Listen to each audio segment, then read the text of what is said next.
Hey, y'all. I just pulled into the yard, so we're going to go ahead and start this thing. We got a lot to talk about today. Thank you so very much for being here. I apologize for being late. I have been running errands, and today is the last day that I'm leaving. So the rest of the week, you shouldn't have to worry about this. Again, I sincerely apologize about that, trying to get my Christmas shopping done. All right, y'all, here's the intro. I'll be right back.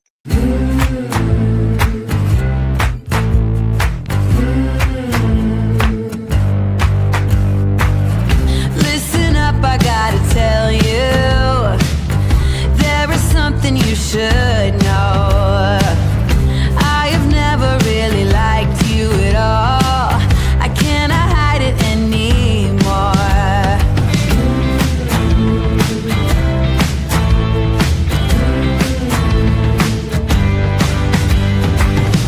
I've been thinking about the future, trying to forget about the past. So many ways that I could change for the better. Don't even know where to begin. If I allow myself to dream, will it be as good as it seems? Pull me out of this place in the middle, nothing more to embrace in the middle,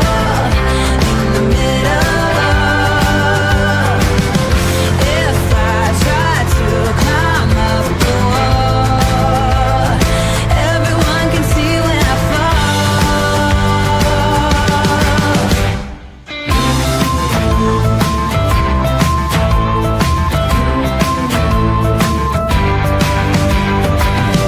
Take me up into the mountains, send me off into the wild.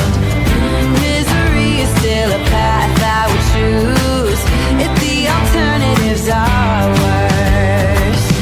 I guess it's time to find a friend, one who will stick by to the end. Going out of my mind in the middle, wasting all of my time in the middle, I take the fight and spit it out, unaware of what it's about. I'm not that good at faking it. I feel somehow I've broken it. I don't believe I'm part of it.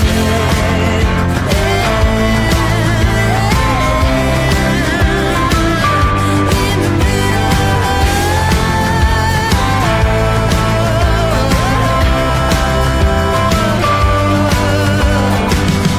If I try to climb up the wall, everyone can see when I fall. Nothing really matters at all. Pull me out of this place in the middle, nothing more to embrace in the middle.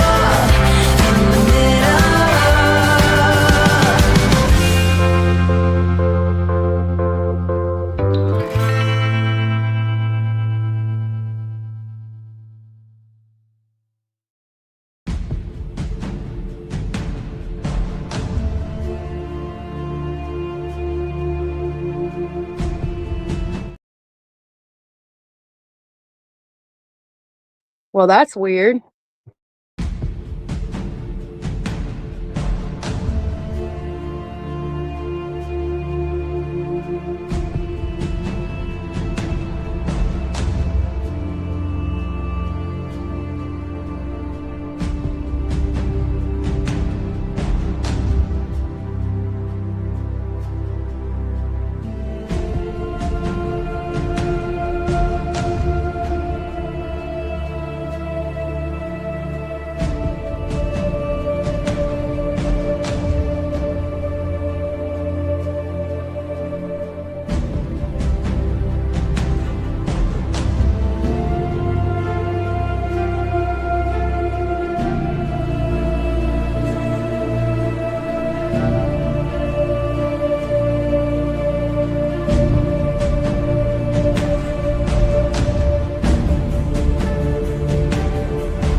This is a true crime discussions channel.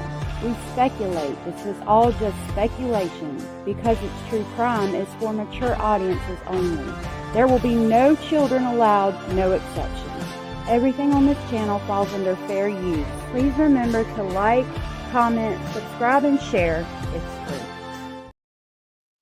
Hey y'all, happy Tuesday. Good to see you.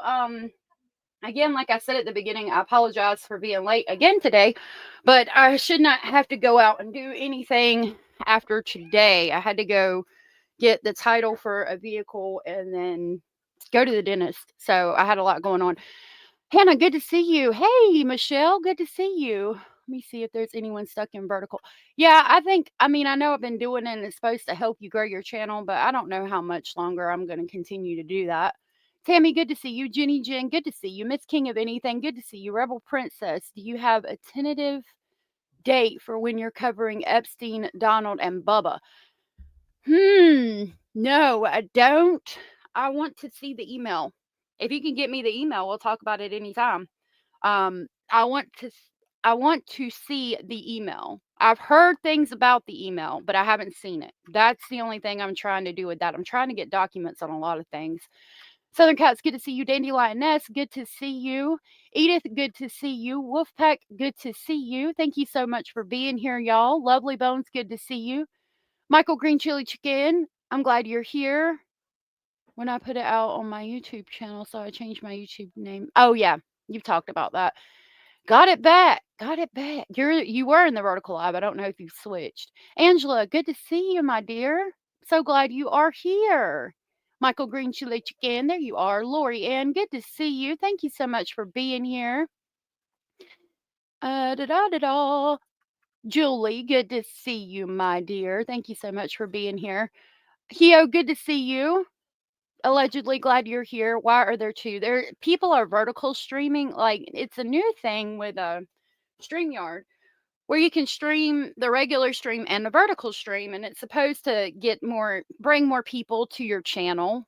So people have been doing it, but I mean, it really is just causing a lot of issues, if I'm being honest. I think the viewership, like, it doesn't mean you necessarily would make any more money or anything, or not that it's about that, because for me, it's definitely not. I usually give more to charity and FOIA requests than I actually make. But anyway, it's supposed to help you gain your subscriber base or grow it. I don't know if it is. Abel, it's good to see you. You are in the vertical live as of right now.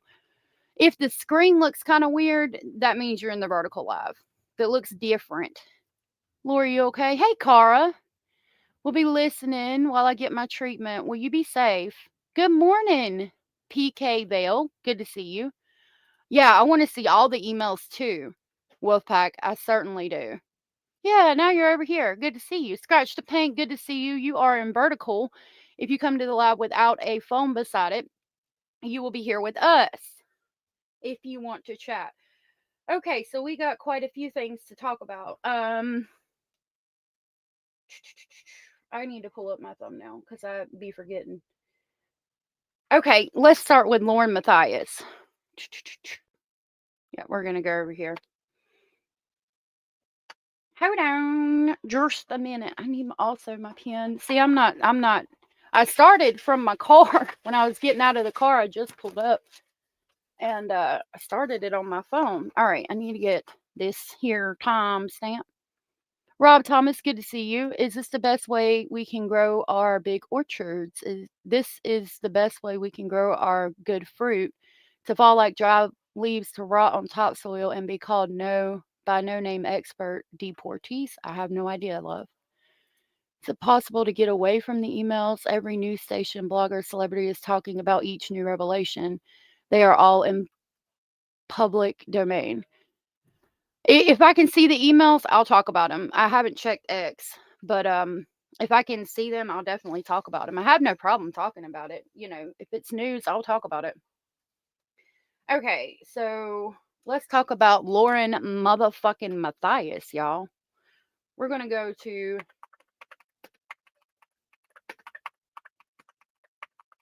Salty Sleuth Investigates. She is currently live. I'm going to drop her link. If you have not subscribed to her, please do so.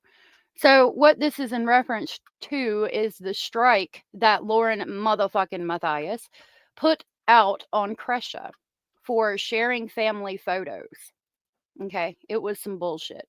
Kresha shared photos that basically, from my understanding, Kresha shared family photos with Lauren Matthias, okay, and let Lauren Matthias put them out on her channel. And then when she came out on her channel the other day, she put more photos out and she covered Lauren Matthias's live stream, okay, and she got struck. Oh, okay. Thank you for that. Yes, because I didn't see that. I will definitely grab that. Hidden True Crime lost another 1,000 subs, 8,000 in total so far. I pray people keep unsubscribing. I hope they do too.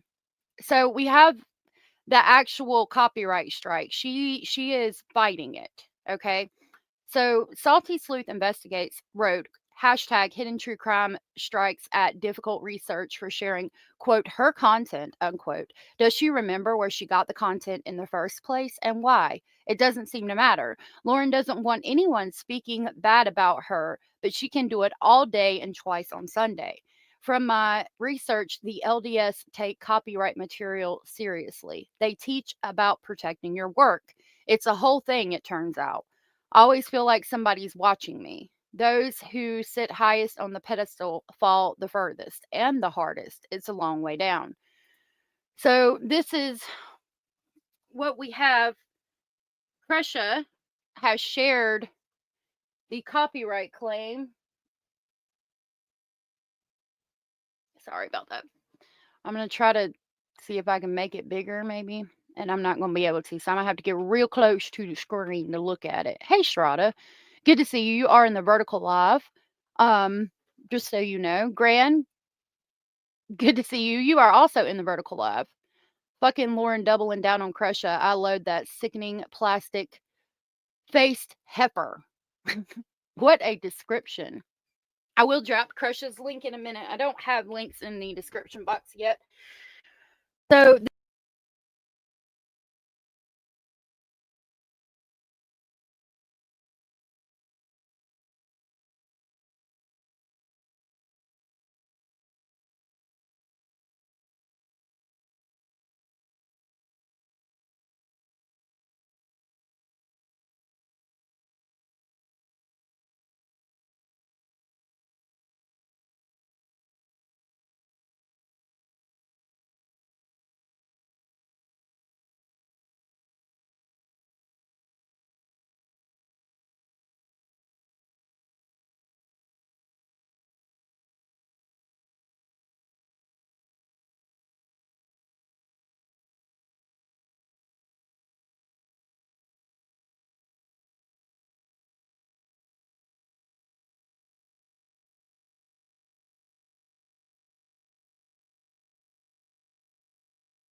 I didn't. Oh, hold on.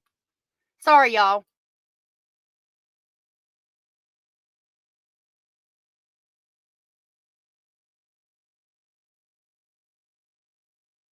Hey, I didn't know my microphone came unplugged. I apologize about that. She had to call me. Okay, so I don't know what did y'all hear? I was on a different page. Okay. Texas Gal, Lamb Chop, everybody, thank you for telling me. I was on a different page and I couldn't see that y'all were telling me I was muted. So thank goodness she called. Karen, good to see you. Orange, good to see you. It was straight 5 minutes. Start over, please. Okay, I'll start over. Okay, Orange Rose said basically what she is saying is Lauren Mathias is a witch. Yep. Kelly, thank you for being here. I know. I left y'all just in complete silence with all of your thoughts. Lord have mercy. All right. So let me start over. I sincerely apologize. I should have known to click back. All right. It must have happened when I moved the mic. Okay. So this is from the Copyright Claims Board. It has a docket number and a United States Copy Claims Board. Sometimes when I click a different page, it does it automatically. I was just checking to make sure. PK Bell said, I was skirt. I was scared. Okay. So it has a docket number and a filing date, and it was filed at 3:14 p.m. Eastern on November 11th of 2025. It says it's a claim for infringement, and it says, and then I'm starting at, I apologize, at the top left corner. The next question says, would you like to proceed as a smaller claim proceeding? It's hard for me to see because it's so small, and I look to try to make it bigger, but I can't find anything. Of the standard CCB small claims proceeding. So it's basically asking if you want to do a small claims proceeding. Claimant is Lauren Mathias. Okay. And then the bottom left. Okay, still good. It says unknown at the very top, and then it says YouTube channel difficult research. Channel owner Kresha. Okay. Now this is what Lauren said. It says describe the infringement. Lauren said, Kresha, also known as Difficult Research on YouTube, played our entire video on her YouTube channel.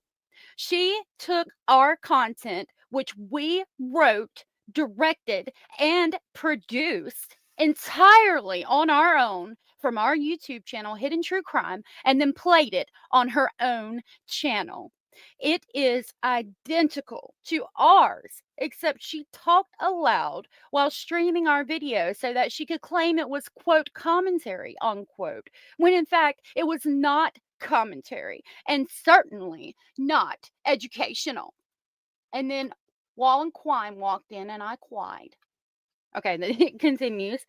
Are any of the respondents online service providers? Lawrence, no. And then it says description of harm suffered and relief sought. The harm is that viewers were not watching the video on our channel. Rather, they were watching the video on Difficult Research's channel instead. Not only was the Difficult Research channel stealing our work, Kresha, using her Difficult Research channel, was also encouraging hatred and spouting harmful and false narratives about hidden true crime. Now listen to this. You have to say like what it is that she used. This title of work. The title of the video is Larry Woodcock. I can't see the next two words over JJ Vallow's homicide, an interview with Kay and Larry Woodcock. Y'all, this bitch, the victim's family. The victim's family came out and spoke about their family, their tragedy that they suffered. She used Lauren's video to talk about things that happened with her family. And because Lauren Mathias had done the video first, she got a copyright claim. Keep in mind, this is Lauren Mathias is striking the family that was in the video originally. Like the whole fucking video would not have been possible had they not given Lauren this interview. And she's striking the same family that made it possible for her to even make that video for a video that they are in. Like, are you fucking kidding me right now? Kelly said this was dirty. She's just mad Kay got on Crush's live and confirmed she is upset with Lauren and that she knows Lauren was talking shit about them. Yup. Hey, Khaleesa, you're in the vertical live. It was weird and muffled for a second. Okay, it keeps disconnecting when I move it. Let me see. Describe work. I can't interview. Produced by Lauren Matthais, Hidden True Crime. Publicly platform the work. Is the infringement something? She said no. And then the bottom right says, and Lauren Matthias, this led many online narratives. Okay, hold on. This says, and Lauren Matthias, this led to many online narratives and posts being created about hidden true crime that were simply untrue. The relief we are seeking is that the streams of our video interview not be posted on the internet again. And then it's got the title of the work right here. It says Larry Woodcock breaks down over J.J. Vallo's homicide, an interview with Kay and Larry Woodcock. So not only, hold on, I'm going to move my mic. So let me come back over here. Not only did she claim copyright work with the family in it, but they're upset, they're emotional, they're breaking down over the homicide of their grandchildren, or I think it's their grandchildren. And she's going to claim it from the same fucking family. I hope everybody shares this because it's important. She is trying to silence the victims of the family, the very victims, the very family that she used to grow her fucking channel. If y'all go out of that live and then go to my page and click the live that doesn't have a phone by it, you won't be in there anymore. Hey, Cindy. It is. Michelle said, oh my God, Lauren, you did this to yourself. Someone needs to get her a grippy socks vacation somewhere. She doesn't have any shame. Just like she's trying to silence Christina, she struck Sleuthy Goosey the same way. Yeah, how much she grew her fucking channel off of them and got the nerve, the audacity to be out here striking them. That's so fucked up. Like, I don't know if Crush is going to have to take this to court or what. Of course, love.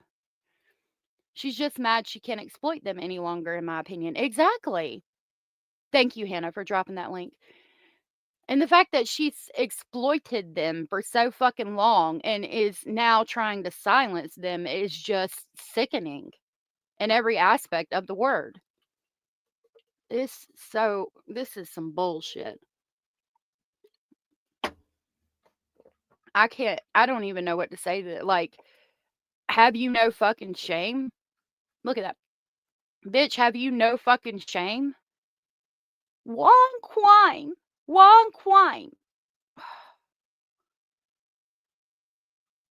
But it's okay because she's already poured gasoline on the fire and she'll there's only two ways she could go. She could bounce back from it or she's going to burn her whole fucking channel down for the most part.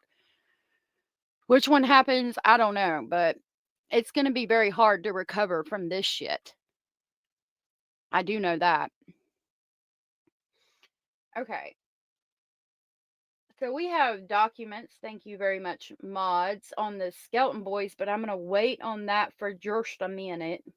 Let's talk about Jack and Lilly.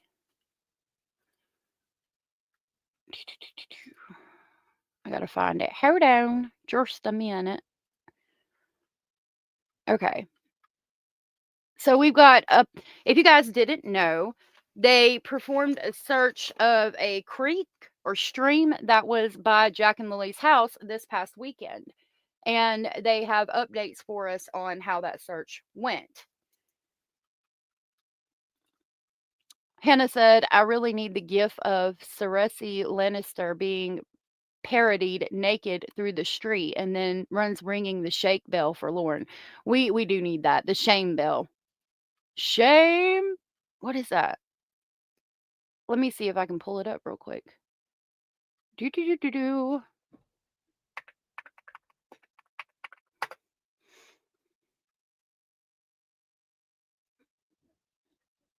Oh, okay. Is there a video of it? Oh, okay. Hold on. Hopefully, I'll be able to keep it in the live stream. We shall see. This is for you, Lauren. Shame. Shame. Shame. I don't know what that girl did. Shame. That's a horrible thing that happened to Shame. her, but we need the shame bell for Lauren. I know that. Shame. Shame. Shame. I'm gonna put her face on that woman. Shame. Shame. Shame. I did not realize how tall you were. I am a giant. No, baby. you're not. Whether you, oh, I don't know. That's about voting. There we go. The shame, Lauren. Matthias. Hey, DJ, you're in the vertical live, sweetheart. If you want to come over to the, if you go out of there, you can come over to the other live, and that's where everybody's talking at, but you're fine to stay there as well. Okay, 29. All right, so again, they did a search for Jack and Lilly, and we have updates on how that went. That happened this past weekend, I do believe. I have 2 videos on that. So let's talk about it. We got this one from 1 day ago, and then this one from 22 hours. We'll do the one from 1 day ago. A last-ditch effort before winter hits for any sign of 5-year-old Jack Sullivan and his 6-year-old sister Lilly. These volunteers. Game of Thrones, she commit. Oh, wow. Yeah, that needed to be shamed. Okay.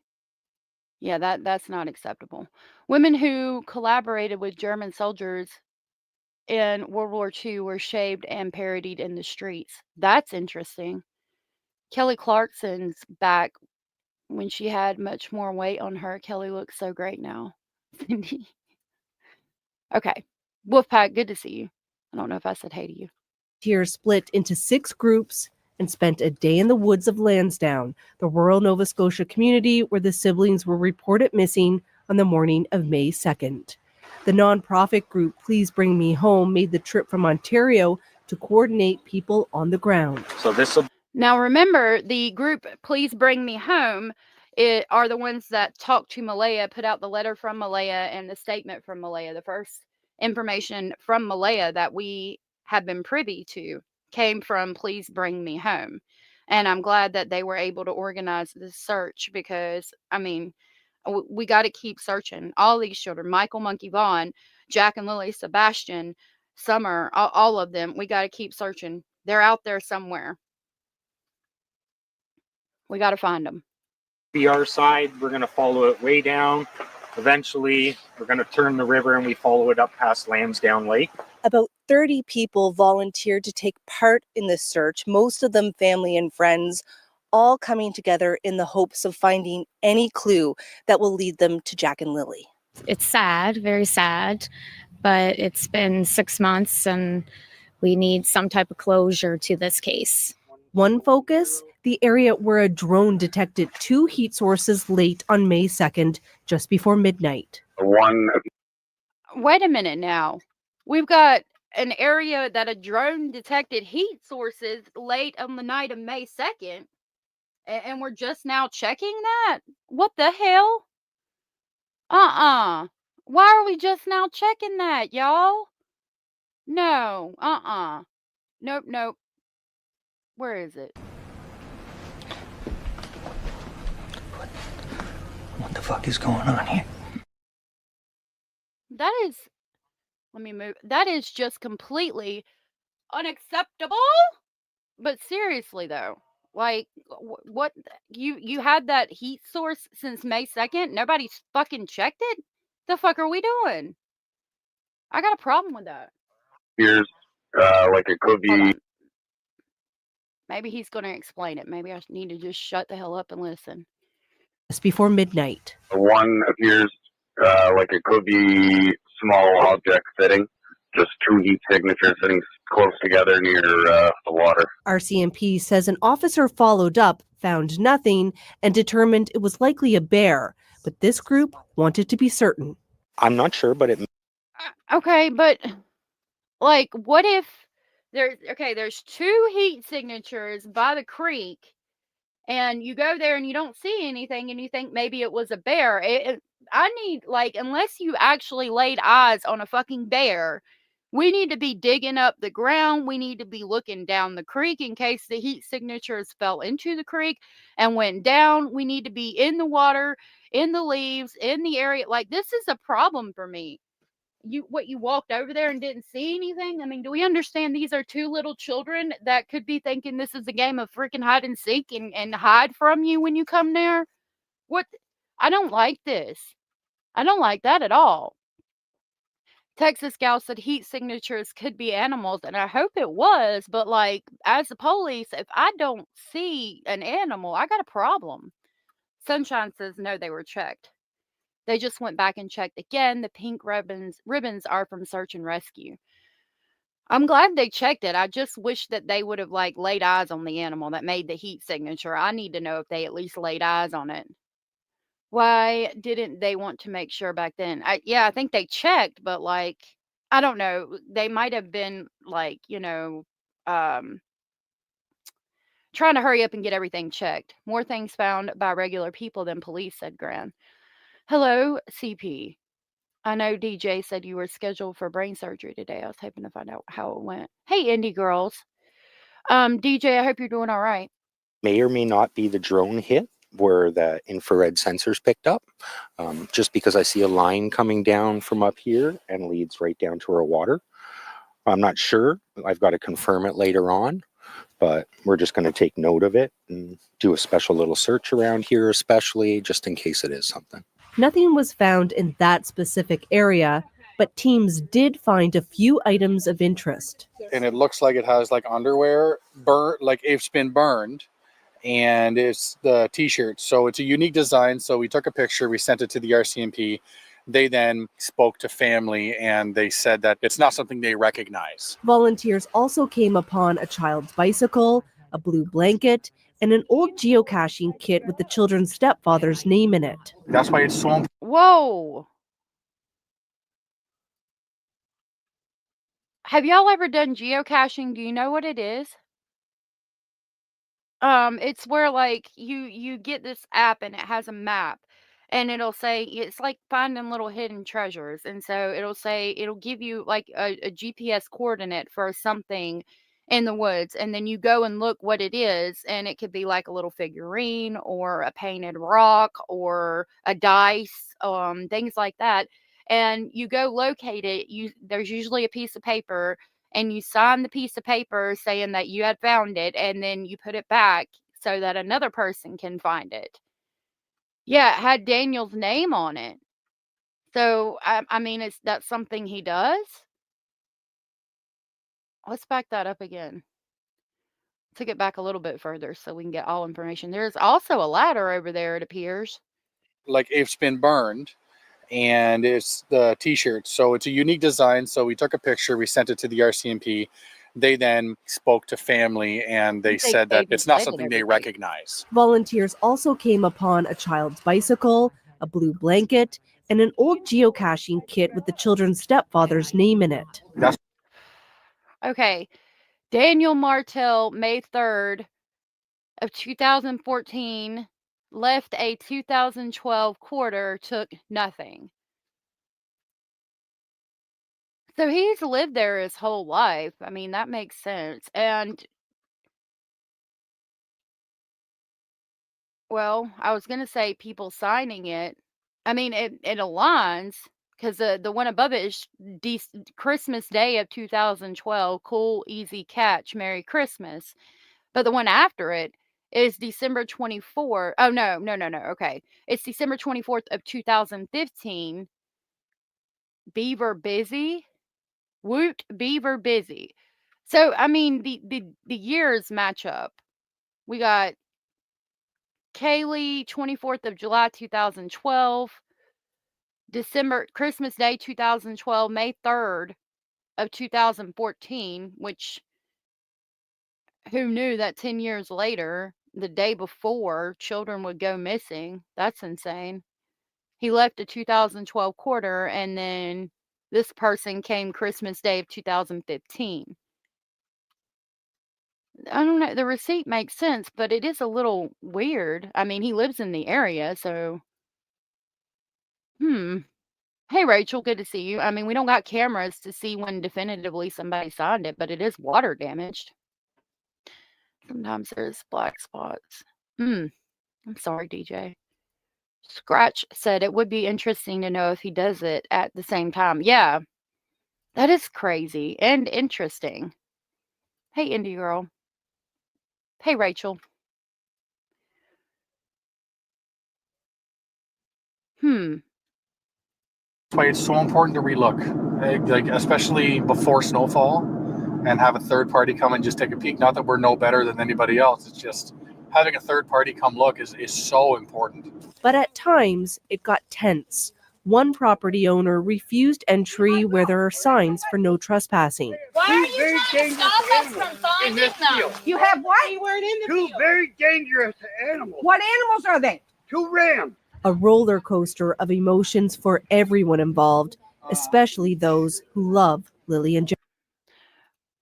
I mean, can you not put the rams up so that they can search your property, sir? True Crime Butterfly, good to see you, love. I mean, okay, the thing is, if you have dangerous animals on your property, in the United States anyway, and somebody comes on your property and gets hurt, technically they could sue you. But so if he gave them permission to go on his property and they got hurt, technically they could sue him. But maybe we could like put the rams up long enough for them to complete a search or something. That's a little frustrating, to be honest. I'll back it up just a little bit. They appear to be actually in the water too, which is good. Do we got dogs? She appears to be holding a leash, so. When involved, especially those who love Lilly and Jack. It'd be discouraging if none of it means anything. So I'm really hoping that something has turned up, evidence of something. Anything will do. I do feel disappointed too.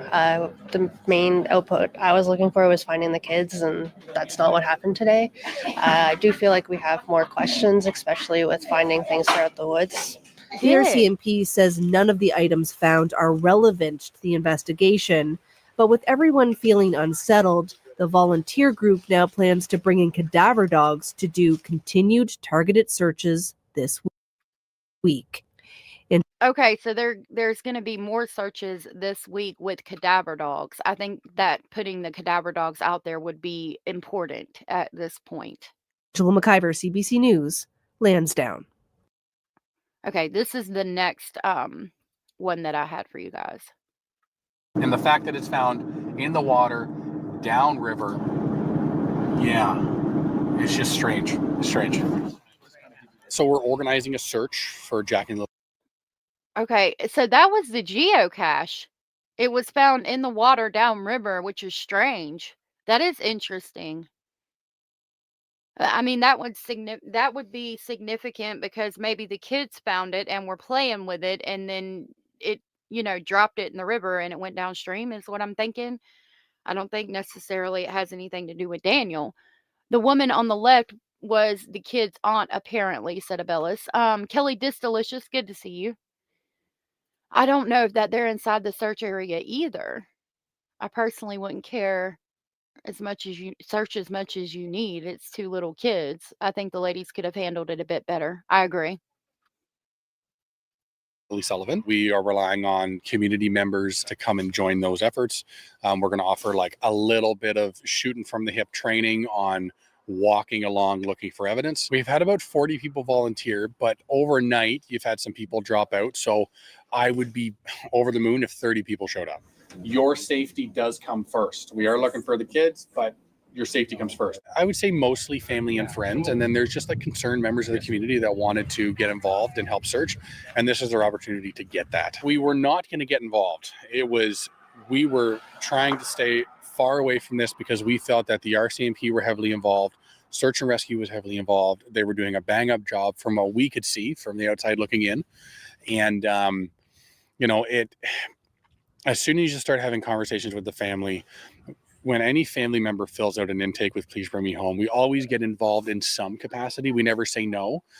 Of course, it's sad we're going to search for 2 missing kids, but I think that the community and the family coming together to do this effort and a crew coming from Ontario is hopefully overpowering that somberness. Okay.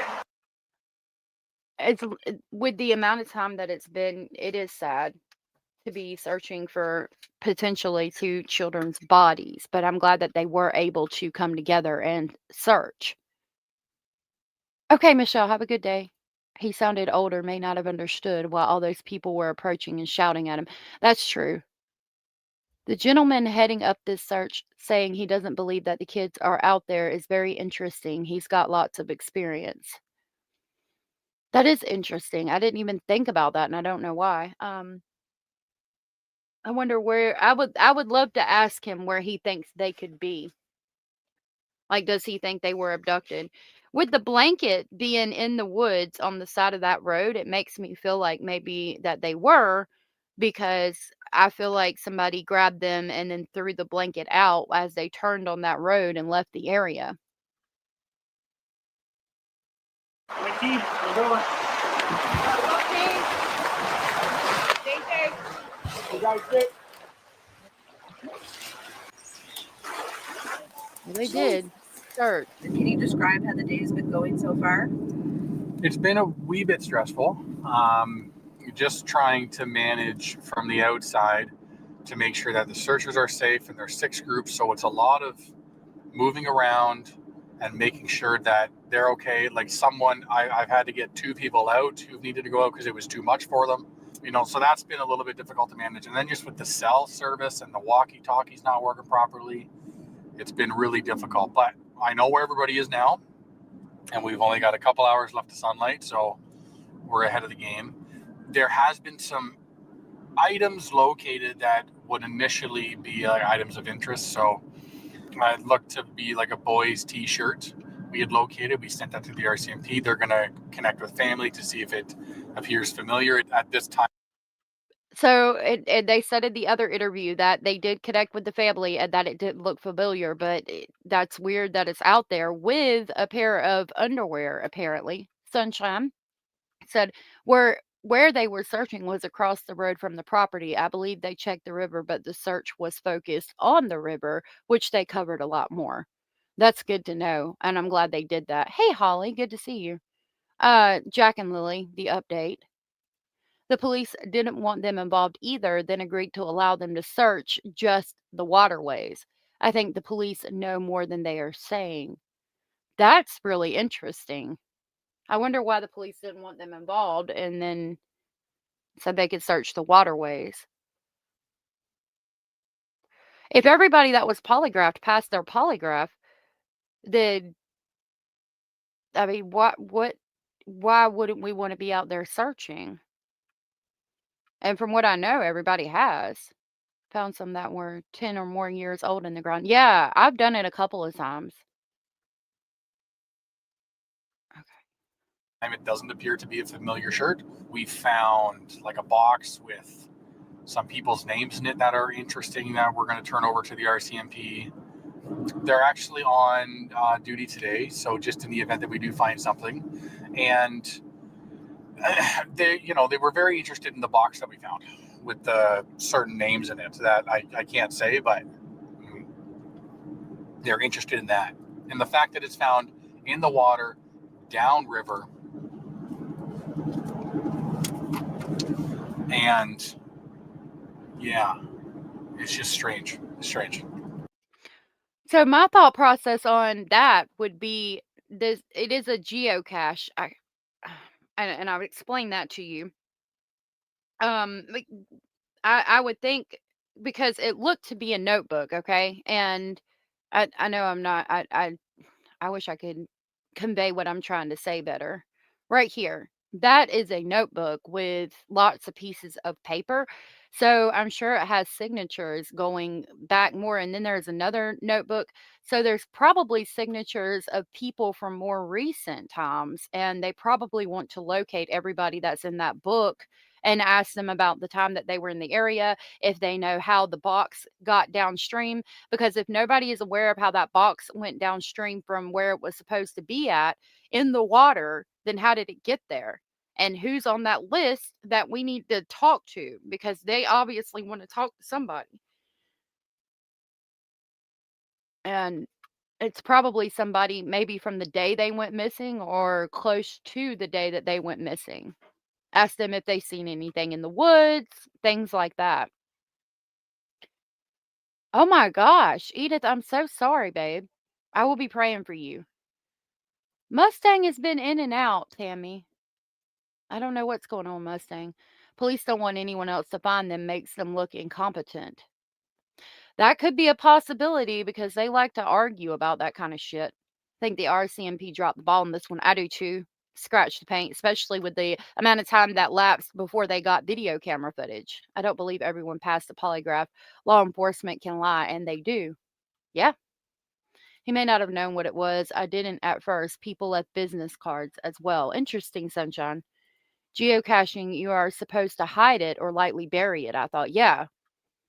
That's my understanding of it. Edith, yeah, I'm hoping you feel better, sweetheart. I'm sorry you're going through that. Geocaching is fun.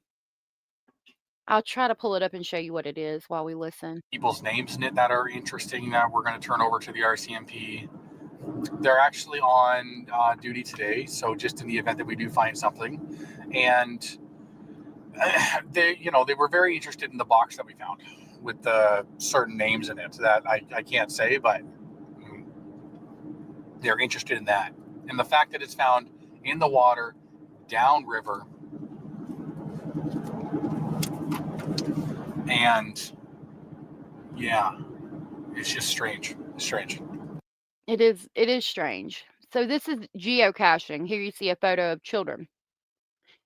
Geocaching, per Wikipedia, it says geocachers are free to take objects except the logbook, pencil, or stamp from the cache in exchange for leaving something of similar or higher value. Overview. See this. It came about in the early 2000s. See, like people will hide a box like this and it'll have stuff in it, and you sign your name and say that you were there, and you can take something from the box, but you're supposed to leave something that's really cool too. There's one that had a lot of different things in it.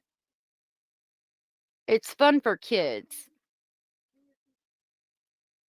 And see, this is what the map looks like. So if you're a geocacher, you pinpoint, or you get on this app and you put where you've left a geocache, and people go find it and they do that. And if you've been there, you can mark off that you've been there. I mean, it's fun to like go searching in the woods. It's like finding little hidden treasures. But it is interesting that that one in particular was like in the river downstream from where it was supposed to be. I don't know how they haven't found anything, nothing. And now apparently Malaya says Lily had a doll with her. Really? I had not heard that. Okay, Indie Girl, have a good day. You think it was the Mothman, Tammy? At this point, we don't know, so anything's possible, I suppose. We're going to go and just check in with two of the search teams. This is a rickety road we're going to be going down to reach them, though. Likely going to be picking up two of them to come back to vehicles so that they can come and the rest of them can get picked up. I'm good. Anyone want out of this? Good. Okay. So just continue on then. So you guys are going to go to the pipeline, or sorry, yeah, it is the pipeline trail, and then walk on the opposite side of the woods. It's a pretty thick trail. And then I guess just follow along the water. Do you guys think, like, see what time you're at when you get to the water though? Because you'll see you're still. Yeah, I got you. You're got a ways up here to go and down there. So, and I want to start really getting people out by 4. Hey, Rose. Yeah, what time is it now? 2. Yeah, 2 hours. I'm glad that they were so coordinated with the search effort and everybody was safe.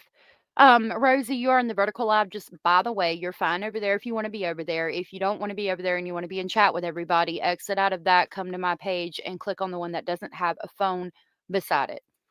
Abella said, wait, how would Malaya know Lily had a doll? She saw her then? Maybe if a doll was missing, was my thought. Like, now that she's gone through things, maybe a doll is missing. Maybe Lily's favorite doll or something is missing or hasn't been located. So she figured out that Lily had the doll with her, is what I'm thinking. I'm starting to think they will never be found, and that's so heartbreaking and frustrating. It is, but we have to hold on to hope that Jack and Lily, Summer, Dylan, Sebastian, Michael Monkey Lot, we have to pray that they will be found and located, even if it's just their remains, so that their families can lay them to rest.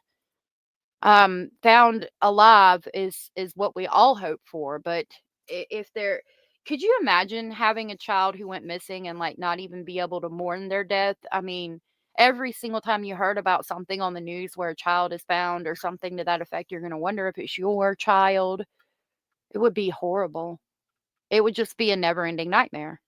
Rosie said, it's not that I don't want to be with you beautiful people, but my lovely sister, the B, we've been on family plans for years with our phone. She just shut me off because my nephew told me. Okay, love. Well, you have a good day. Then she threw my Christmas tree away and said, get your shit out of here. I moved in there for maybe a month. I knew it wasn't going to work out with her, so I left. My goddaughter. Beautiful tree ornament for she can decorate for my nephew. Well, she's never liked me from the beginning. I think it's jealousy. Oh my gosh, Rosie, I'm so sorry that you're going through that.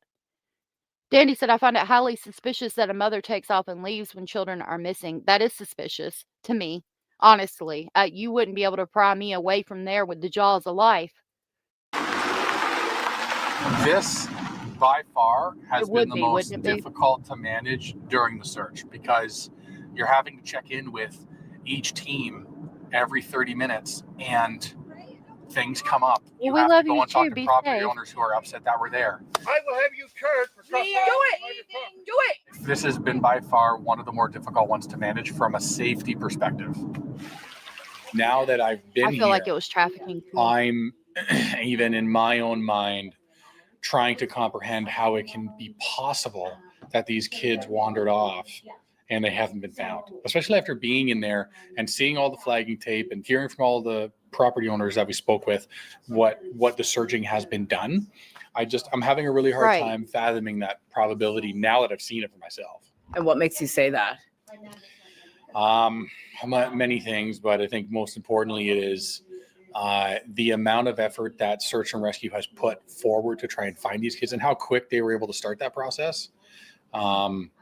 I just find it more unlikely by the minute today that they had wandered. I'm not saying it's not possible. It's just I after seeing it, I can't understand how they wouldn't have been found that first day. We're not stopping. Like we have to stop because winter's approaching. So he said that he finds it. Okay. So this is why, as a certified searcher who does this is why he thinks this case is so different. I'm going to back it up and let him say it again. Oh, hold on. We'll back it up to right here. Flagging tape and hearing from all the property owners that we spoke with what the searching has been done. I'm having a really hard time fathoming that probability now that I've seen it for myself. And what makes you say that? Many things, but I think most importantly it is the amount of effort that search and rescue has put forward to try and find these kids and how quick they were able to start that process.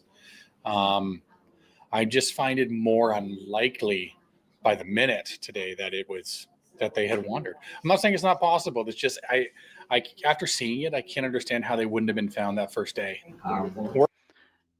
So I agree with him. And with all the searching and everything that's been done, if they were out there, I feel like they would have been located the first day too, if they genuinely wandered off.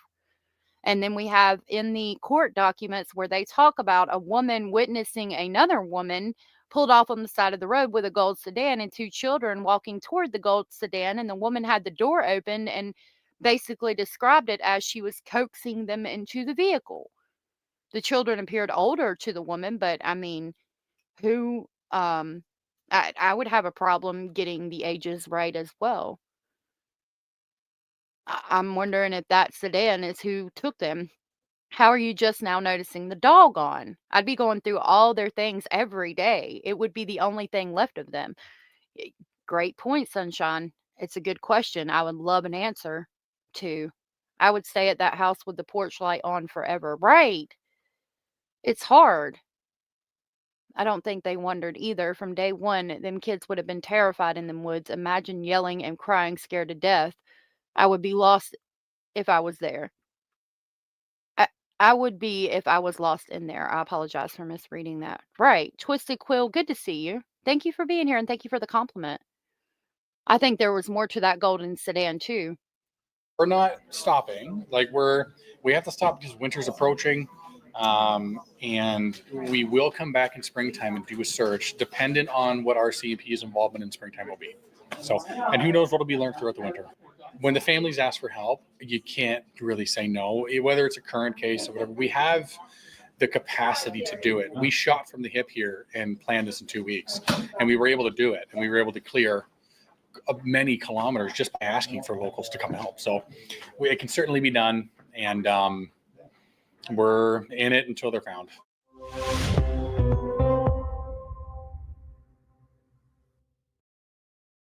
My daughter stepped in. I'm sorry. So this is the patio. This is the patio door that Jack and Lilly would have. that Jack and Lilly came out of. I know we were moving on. I just left it here for a second. I don't think that if they had went out that door, I don't think it would have been closed all the way. There would have at least been a little crack in it. I'm suspicious of the gold sedan as well. It's hard to judge the kids' ages. If it's a quick glimpse as you drive by, I think they were taken. Right. I agree. I think they were too. I really do. I definitely think there's more to that gold sedan that we need. I find it ironic that MC didn't find what Daniel put in the water. Or the RCMP, yeah, in 2014. Lily's screams would have been heard all over those woods unless something happened suddenly. Absolutely, exactly, Abellis. Boom, boom, boom, bam. I agree.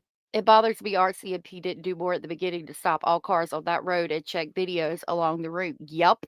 There's only one road that goes past, so it would be fairly simple. Again, absolutely. Boom, boom, boom, bam. That bothers me to no end. Because I feel like they could have been located if they, and Malaya was asking them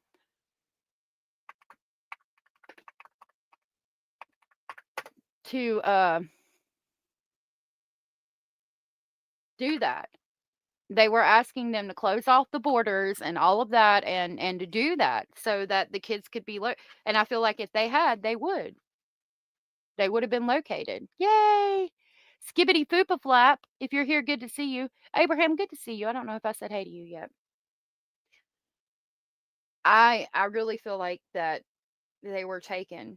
And I don't want to lose hope, but when I feel like Sebastian was taken too. And like, how do you again, like I say all the time with the FBI being able to do what they can do, yet they can't locate these trafficked children. That bothers me. The thing about it is, rumor has it, I've watched some videos from girls that were allegedly trafficked and they talk about it. Maybe we should do a day of that. But the trafficking organizations, sometimes, especially if it was a high profile case, they will put the children on, from what I've heard, this is all speculation and in my opinion, but from what I've heard, they'll go to port cities, which there was one close by. There, that one. And they'll put them in them shipping containers. And then they'll ship them to different countries.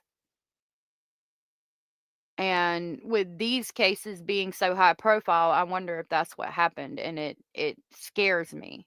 Now, trafficking is not like that most of the time. It's not what you envision in movies, but sometimes it is.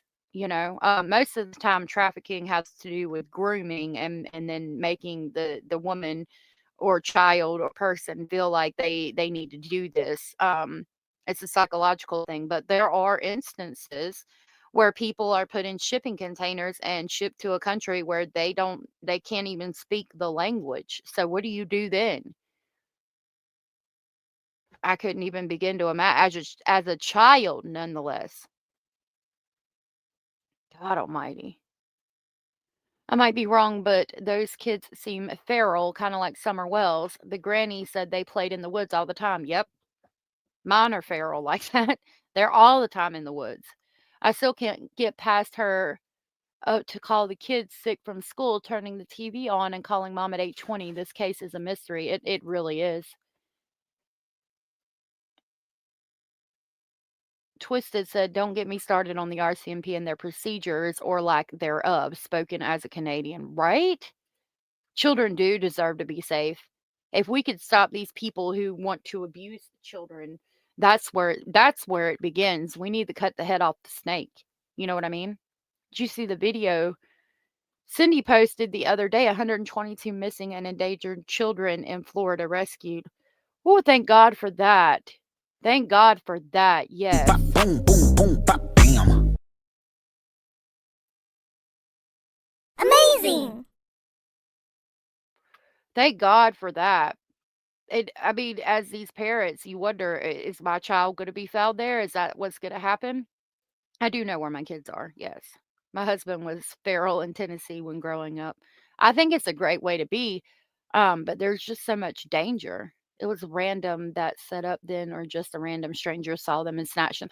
I think there could have been somebody in the area. That's close to a port city. Dylan Ellers was taken, I think it was 31 minutes. They were 31 minutes away from each other.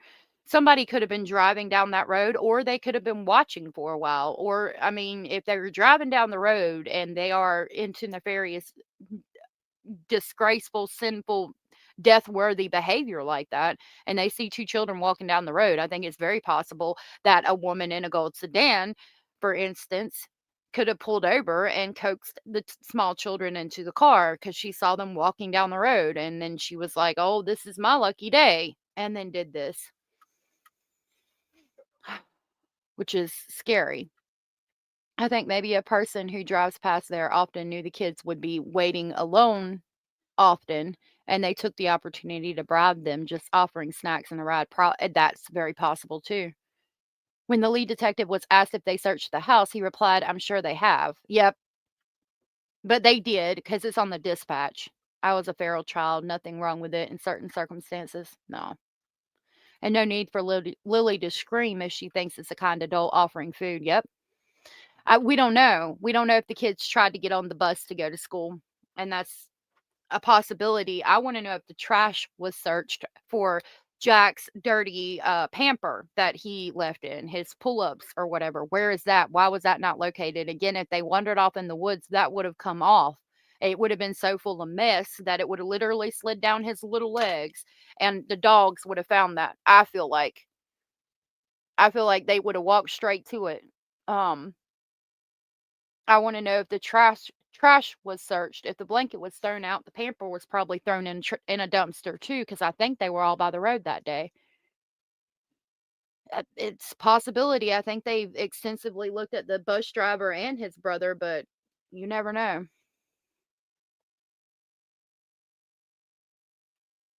It's a sad case, and we need some damn answers with all of them.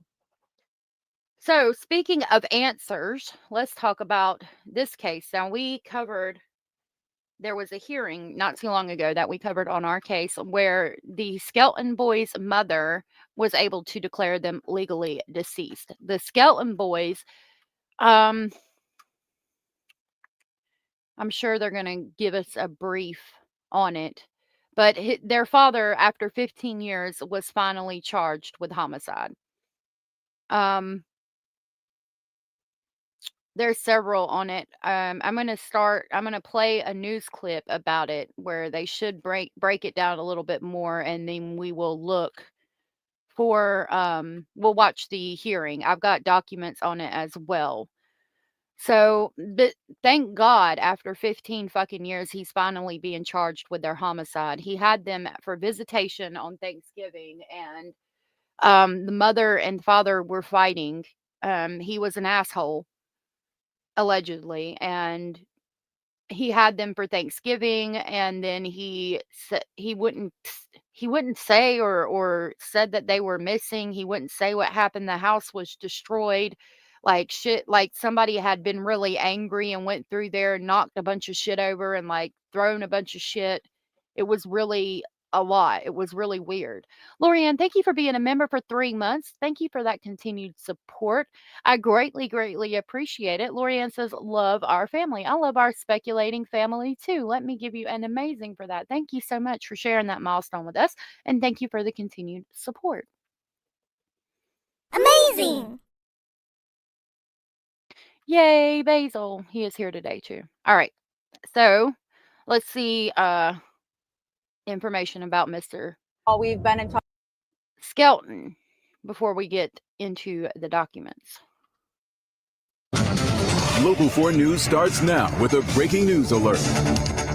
That breaking news coming to us right now from Adrian in Lenawee County, where John Skelton, the prime suspect in the disappearance and deaths of his 3 young children, has now been charged with their murders. Good afternoon, everybody. Court records show Skelton faces 3 counts of open murder and 3 counts of tampering with evidence. Charges 15 years. Filed just weeks before he was set to be released from prison after serving time for unlawful imprisonment related to the disappearance of his boys. It comes nearly 15 years after Andrew, Alexander, and Tanner vanished over Thanksgiving weekend in 2010, a case that's haunted Morenci and beyond simply because those boys were never found.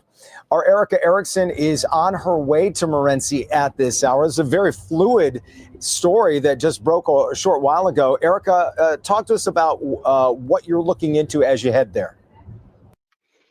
15 years it took this mother to get justice. I know, Becky P. About damn time. You were talking about Jack and Lilly said, I think they lied about the timeline. They were worried we would think they were bad parents for not watching them. I think so, too. I wonder if the kids normally went to the bus stop alone. I never let my daughter go alone when she was young. Good questions. Miss King of Anything, good to see you. Well, first of all, we've been in touch with the prosecutor's office, the Michigan State Police, and we actually were just in Morenci not long ago, and it's just a small town. You think about it, 2,000 people, they still ache with grief, but with the hope of just getting some answers. So I would imagine at this point, after 15 years, I would hope that this is now maybe giving them some sort of answers. Again, we're on their way right now. And let me get you caught up on this story. Prosecutors, again, as you said, in Lenawee County, now charging John Skelton, the father, with open murder and tampering with evidence in connection to the 2010 disappearance of his 3 sons, Andrew, Alexander, and Tanner Skelton, ages just 9, 7, and 5 years old. Now, John Skelton was set to be released on November 29th. He's been nearing the end of his 15-year prison term for unlawful imprisonment. But So that, I think the unlawful imprisonment was something he admitted to, but their bodies have never been located either. I'm wondering if they located them. I'm thinking that they went ahead and brought these charges because he was about to get out of jail. So it's like, or prison. So it's now or never. Yep. Abraham, they're doing that a lot. They did it with Stacey Wondra, waited till he was about to get out of jail to charge him. And then they did it with Skelton. And I think it's hilarious because they're sitting there like, I'm about to be out. I'm about to be free. Nope, not today. You want to fuck, what's the state? Fuck around and find out. Yeah, they fucked around and they fucking found out. Like, your ass is go on ahead and sit it back down. Get comfortable. He has a Williams haircut. Interesting. He was looking rough. The docs say open homicide. Okay. Not that I'm aware of. I pulled the documents up and I greatly appreciate y'all getting them for me. And after the lab, I'll put them on Patreon. Mystery of where the boys are is still unsolved. Now, the boys vanished after spending Thanksgiving Day with their father. Police tracked his phone into Ohio, back to Morenci. Skelton has changed his story several times. He said he gave the boys to a group, even mentioning the Amish. He said he gave the boys to this woman, trying to protect them from their mother. Now, in 2023, Tanya Zuvers, the boy. So yeah, I remember that they had the GPS location. He drove like quite a ways into Ohio, and the phone turns off for like an hour or two, something to that effect, and then it comes back on and they're able to locate him again. And his excuse was that he was driving around just sightseeing. It was like 4 o'clock in the morning, something to that effect. Jerry, good to see you. I'm not far from Memphis. With the extra task force there, they may have recovered 100 missing children in the past few weeks. What a miracle. What a blessing. Thank God for that. She won't give me so they can validate that's me. Oh man, I'm so sorry, Rosie. I'm so sorry you're going through that. His mother filed a petition in Lenawee County requesting that the court declare her sons legally dead and that John Skelton was responsible for their murder. So, and I had that on my channel. We live streamed that hearing that day, somewhere in the live streams. This has been a long time coming, as you said, 15 years. So we're heading to Morenci.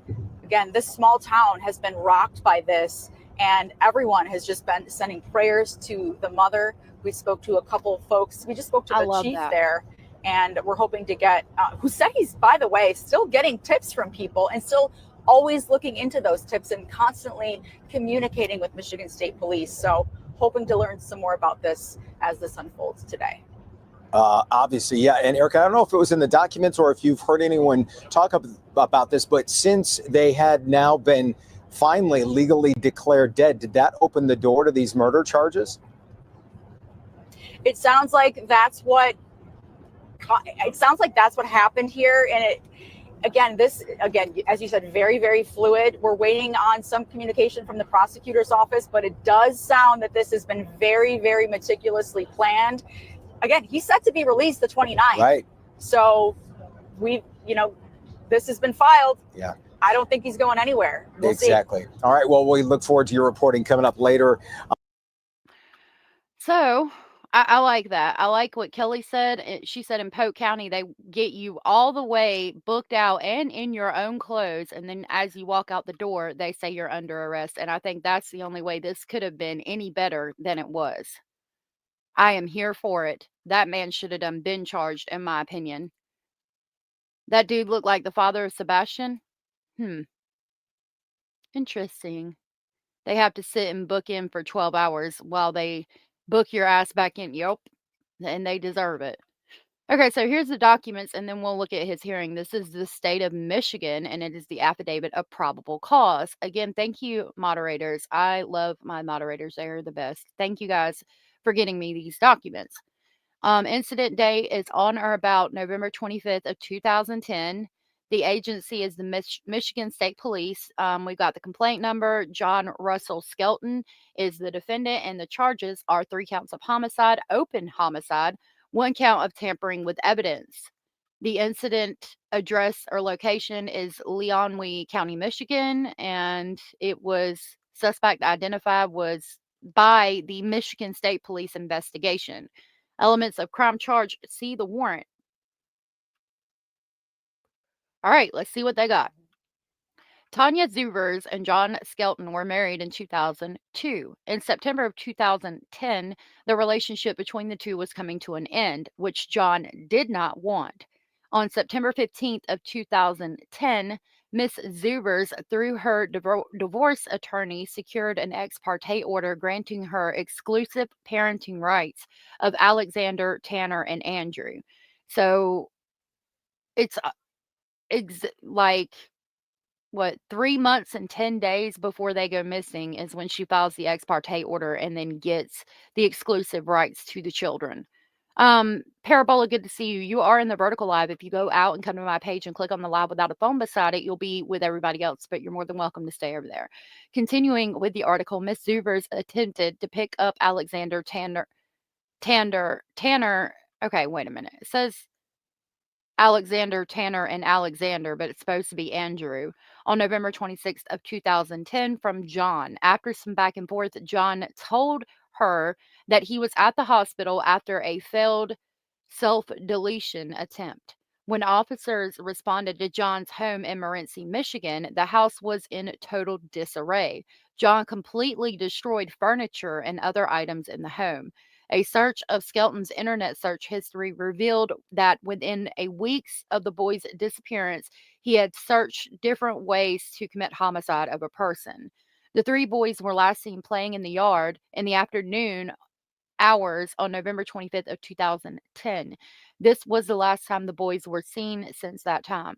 John Skelton maintains that he turned his 3-year-old boys over to the, quote, underground sanctuary, unquote, which he claims was a type of clandestine organization to keep children safe from harmful situations. John Skelton was subsequently charged with child endangerment, parental kidnapping, and is currently serving out his sentence in state prison. So again, this mother, she's just filed like he's a bastard. He's an asshole. You know what I mean? And she's filed an ex parte order to try to keep the children away from him because she was worried that he would do something crazy when she decided to leave him after years and years and years of abuse. Okay. And she has to let the kids go over there for holidays and things like that per the court order. Okay. And then she comes to pick her kids up, and everything she tried to keep from happening, she finds out happened. She can't locate him. She finds out he's in the hospital after allegedly trying to self-delete, which, I mean, you could tell that evidently it wasn't that serious of an injury or something to that effect. And her boys can't be located, and you find out all of this. He's driven all the way to Ohio and back at like 4 o'clock in the fucking morning. He's looked up ways to commit homicide.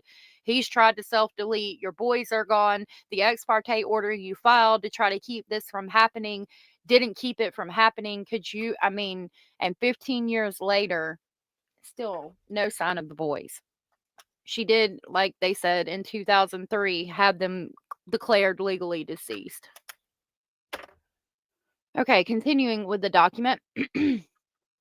In the 15 years that have passed since the disappearance of the 3 Skelton boys, investigators have searched exhaustively for the missing children with nil results. The, quote, underground sanctuary, unquote, has also been extensively investigated, and no such organization has been found to exist. Multiple interviews with John Skelton have been conducted, and he consistently misled investigators in the pursuit of finding his 3 missing sons. His statements have been inconsistent and misleading throughout the 15 years of his incarceration. Proof of life searches have been conducted until current day, and no evidence of the boys being alive has been found. In the spring of 2025, the 3 missing Skelton boys were declared legally deceased in civil court. The most recent interview with John Skelton was conducted on November 3rd of 2025, and Skelton continues to be uncooperative and failed to provide investigators with any information to locate his missing sons. Investigation shows that John Skelton committed the homicide of his sons between the days of November 25th and 26th of 2010. John Skelton did knowingly and intentionally remove, alter, or conceal the body of Alexander Skelton to avoid determination as to a cause of manner of death. John Skelton did knowingly and intentionally remove, alter, or conceal the body of Andrew Skelton to avoid determination as to a cause and manner of death. John Skelton did knowingly and intentionally remove, alter, or conceal the body of Tanner Skelton to avoid a determination as to the cause and manner of death. So this is the felony complaint. The people of the state of Michigan versus John Skelton. He is a white, non-Latino, Caucasian male. State of Michigan, County of Lawry. The complaining witnesses says that on the date and location described above, the defendant, contrary to law, committed homicide, open homicide. Statutory short form did homicide Alexander William Skelton. That was count 1. Count 2, homicide, open homicide. Statutory short form did commit homicide of Andrew Ryan Skelton. And then count 3 is also homicide, open homicide. Statutory short form did commit the homicide of Tanner Lucas Skelton. Count 4, tampering with evidence, criminal case punishable by more than 10 years. He did knowingly and intentionally remove, alter, conceal, destroy, or otherwise tamper with evidence to be offered in a present or future official proceeding in a criminal case where the crime was punishable by a maximum term of imprisonment more than 10 years or imprisonment for life or any terms of years. Felony 10 years and or $20,000. A consecutive sentence may be imposed for any other conviction. Count 5, tampering with evidence. It's the same exact thing. And count 6 is the tampering with evidence, same exact thing. So he's got a charge of homicide and open homicide and tampering with evidence for each child. All right, now we've got the order designating venue. We need to look that up. We also need to look up what open homicide means. So let's look that up.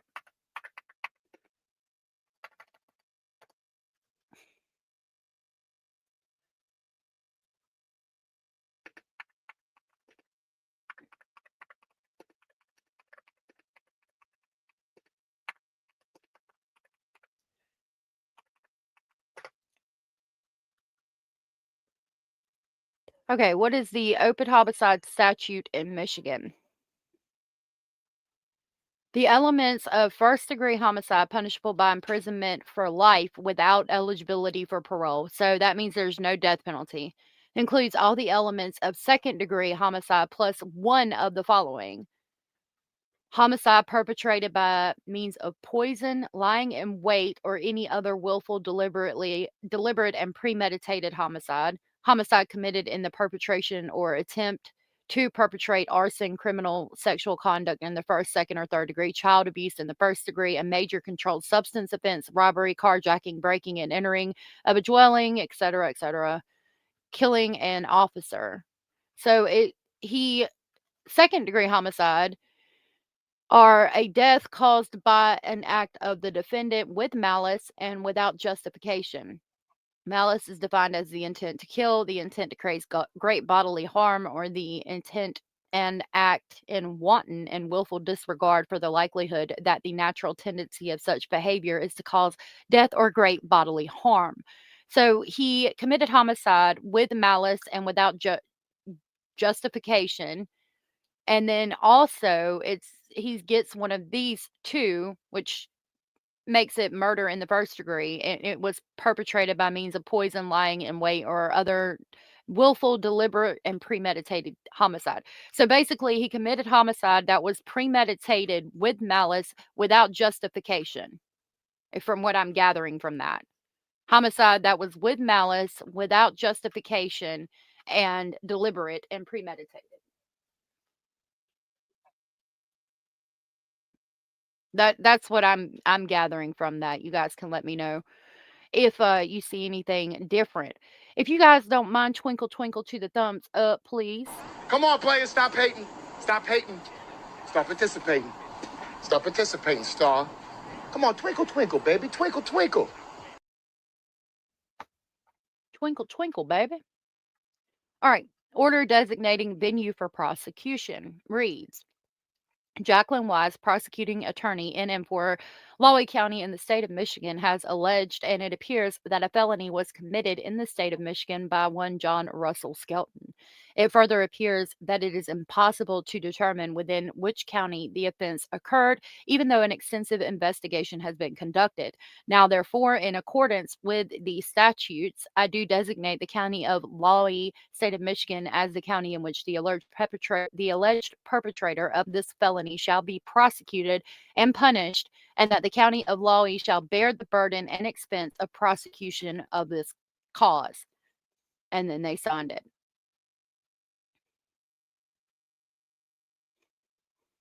3 counts of first-degree homicide and 3 counts of homicide, open homicide, statutory short form, and tampering with evidence.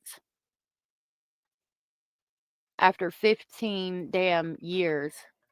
Lord, it is about damn time. Thank y'all for twinkling. You had not twinkled? Well, thank you for twinkling. I appreciate it. Okay, so it appears that they now have at least photos of his hearing. Let's see what these say. We begin this Okay, no. Monday afternoon with that breaking news in the murder of the Skelton brothers. We have stunning new revelations in the 15-year-old murder mystery, including the evidence that finally led to murder charges. Good evening and thank you for joining us tonight. I'm Glenda Lewis. John Skelton appeared before a judge in Lenawee County just in the last 4 hours and now officially charged with the murder of his 3 young sons. I'm joined by 7 News Detroit anchor Mike Duffy. And Mike, you brought us this breaking news of what's happening with the father of the Skelton brothers. Please fill us in. Well, a lot more information today. Now that Skelton's been arraigned, we have his criminal affidavit, and that means a lot more information. But we still don't have a lot of background info. Now that Skelton has been arraigned, we have access to the criminal affidavit that offers a new glimpse into the investigation. Keep in mind, this is information that's being revealed for the first time in 15 years. It's about damn time. Sunshine, good to see you. You are in the vertical live and you're fine over there. If you want to come over to the live where everybody's at, if you go to my page and click on, you don't need to be eating a grocery bag, boy. Eat your crackers. If you click on the live without the phone beside it, you will be with everybody else. Opal, good to see you. I'm glad you're free too. Working this afternoon on the road, I drive for Spark, delivering for Walmart. Thanks for keeping me updated on everything. Well, thank you for being here, my dear. And thank you for doing what you do. John Skelton looking older and bearded as he was arraigned today virtually. He was just weeks away from his scheduled release from prison when the new charges were handed down. He's been serving 15 years in prison for failing to return Andrew, Alexander, and Tanner to their mother back in 2010. According to this new probable cause affidavit, a search of Skelton's internet history revealed that within a week of the boys' disappearance, he searched different ways to kill a person. The affidavit says Skelton has consistently misled investigators, and in his most recent interview earlier this month, he continued to be uncooperative and failed to provide investigators with any information to locate his missing sons. Now, we just read everything that they have there on the screen, so we have the same thing they do. Again, thank you, moderators, for that. Because he's been in prison for this length of time and because of the nature of this offense and, quite frankly, the interest by the public, I think it's important that they understand what's happened here. That judge set Skelton's bond at $60 million. Oh, no. There will be probable cause hearing next Monday. Glenda, back to you. All right. $60 million. Yeah, his ass is going to sit there. Quit. Stop it. Here, quit trying to eat the paper and the tape and the bags. You silly, silly rabbit. $60 million. And we're going to have a probable cause hearing for that. We're going to have a probable cause hearing for Stacey Wondra soon as well. I'm going to I was listening to Sleuthy's live while I was driving, and she referenced writing these things on her calendar. I cannot wait to get moved so I can get me a calendar and a whiteboard and all of that. I'm going to have everything set up so that we can stream. Everything's going to be great. I do foresee 60 million. They said, sit down. They said, sit the mother down. They said, take 15 motherfucking seats, y'all. That's what they did. That's what they did. Silly wabbit. Tricks are for kids. Okay. So we have one more thing to discuss today, and I'll probably go ahead and end it because I do need to be getting us used to not going for 3 hours. I'm not supposed to be doing that. A lot of people tune out toward the end anyway, and I feel like I'm not the best that I could be when it gets to the end as well.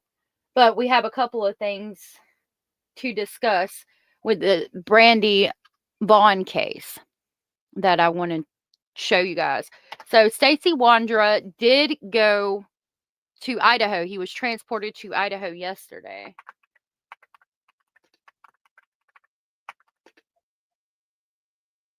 I'm going to search it like that. She was on the news. I have that one.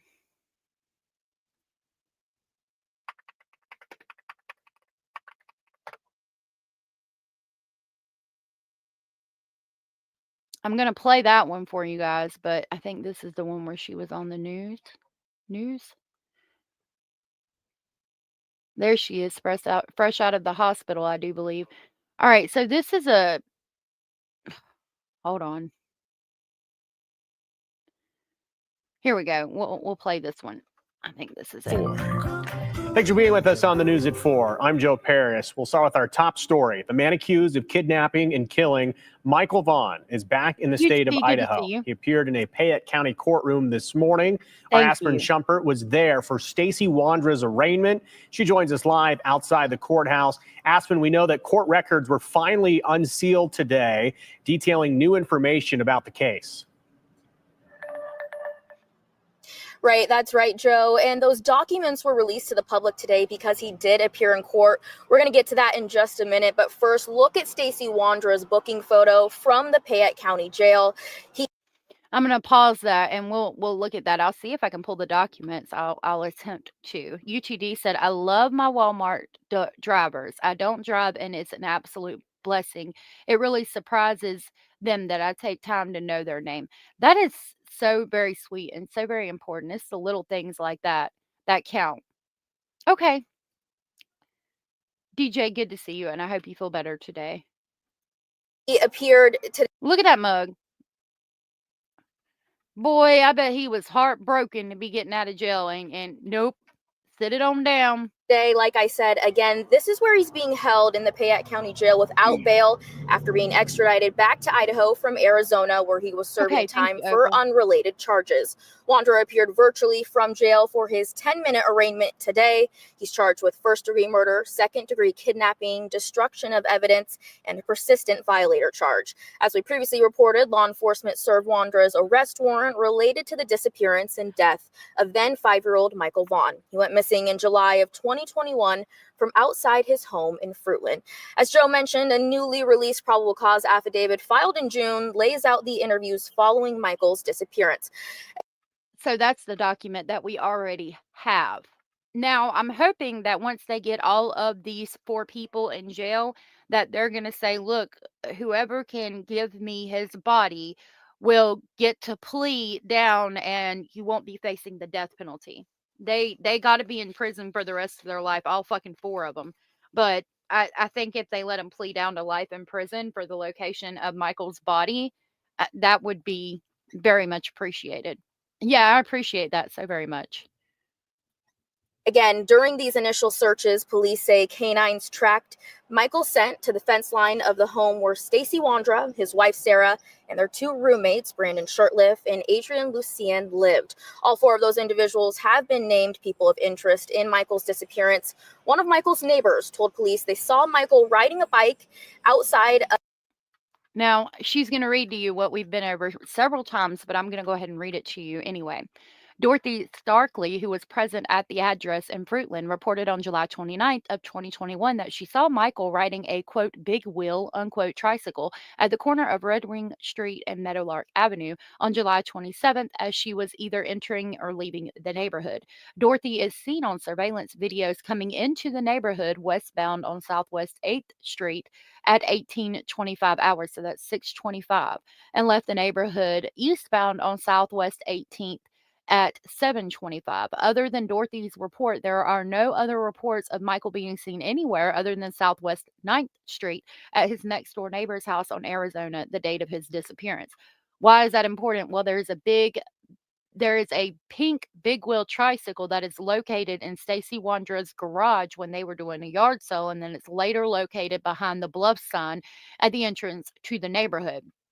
I really feel Like, they saw him outside playing, one of them 4 people did, and said, "Hey, this is," I don't even know, they might be, "This is my daughter's," or "This is my tricycle, but you can ride it for a little while if you want to, just make sure to bring it back."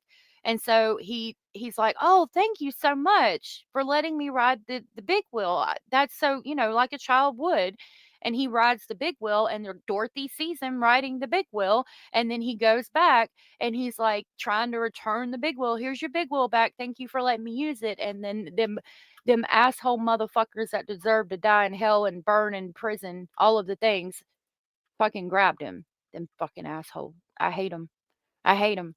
Of the Wondra's home the day that he disappeared. Another. Now, what I just told you, it continues. Kim Elko would later report to law enforcement that she had seen the tricycle in the Wondra's garage during a yard sale in the spring of 2021. So that is before Michael took the tricycle.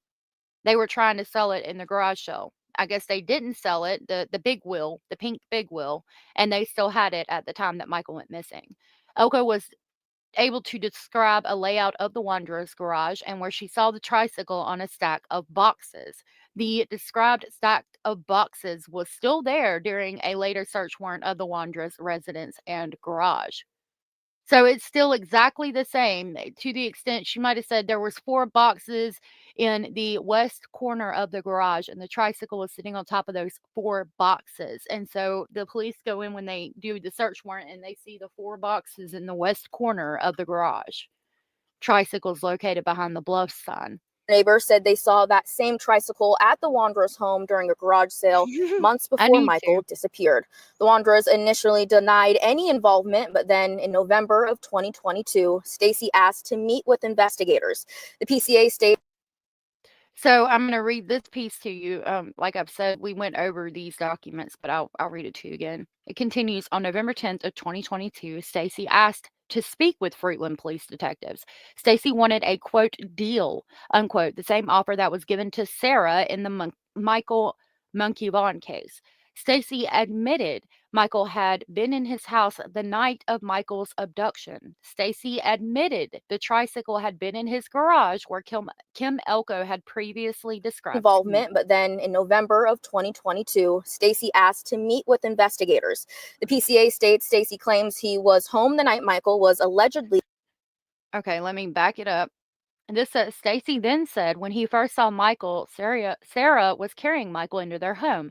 Stacey said Michael was put into a duffel bag to transport him out of their house and to Brandon's house in Kuna. Stacey said Sarah was frantic, trying to figure out what to do, and Brandon interjected, quote, "I have a duffel bag," unquote. Stacey described Michael as crying, and to prevent him from moving or making noise, Stacey described how Sarah taped Michael using duct tape. When asked who put Michael in the bag, Stacey said Brandon grabbed the bag and gave it to Sarah. Sarah picked Michael up as Adrian helped hold the sides of the bag open as they shoved Michael in the duffel bag. Stacey described Michael wriggling, trying to get away. Stacey said that he could see Michael in the duffel bag with his knees bent up in the fetal position. While describing and demonstrating how Michael was taped and stuffed into a duffel bag in his living room, Stacey had a physical reaction and began violently vomiting. When asked if he was vomiting because of the chewing tobacco he was using, he indicated that he was throwing up because of the stress of talking about Michael. Now, I've shared with you guys many times, I believe that he threw up because something really, really bad there happened. If they heard dull screaming coming from the back of the GMC, which they'll probably go over in a minute, and we've been over several times in the past couple of days, that would tell me that Michael was alive still for at least 5 to 10 minutes after this exchange occurred. So what did Stacey do to Michael that hurt him so badly that it made him violently vomit when thinking about it? Because when you know how we have like photographic memories, right? Like when you think about something, when you have a memory, that's what comes into your mind. A great vacation. Let's say that Abellis lives in Canada and she went to the Bahamas. When she talks about that, she's going to think about being on a boat, seeing the water in the Bahamas, right? So my theory, my speculation is that Stacey, when he's describing what's happening and actually showing them by doing, like, showing them how he was taped and getting in the fetal position to show that he was in the fetal position in the bag. He's going through in his mind, he's seeing that day in his memory because it's been burned into his memory. Something happened that he saw in his memory wheelhouse that made him violently vomit. And I feel like it could possibly be something horrific that happened to Michael, could be the reason they took Michael. I'm thinking along the lines of Stacey sitting at the splash pad and watching the children, Stacey checking the passenger door to make sure the door was locked. All of these things together. I know my swear jar could fund Christmas at this point. And I know that's hard and graphic to think about, but I think it's important to remember everything that happened or could have happened to this child. Now, I originally thought that could be when he died, but if it is true that he is heard screaming in the back of the truck, a dull scream, that could have been when he was exiting this earthly plane and he died in the duffel bag, suffocated, or died due to his injuries after whatever this monstrous Satan demon did. Hannah UK just gifted 5 memberships. Thank you so much. That was so very sweet and supportive of you. And I really, really appreciate that, sweetheart. Y'all are so amazing. Thank you so very much. Let me see if I go over here, I can access the live and see who they went to. Yep. Okay. Mimi got a membership. Bobby, Shuby Mom, Girl Sees Dragons, and Tamika Riley were gifted. If you guys were gifted from Hannah and you are aware you were gifted, please tell Hannah thank you, and I will grab the crazy train to pick y'all up on the way to Speculation Station. Thank you so much, Hannah.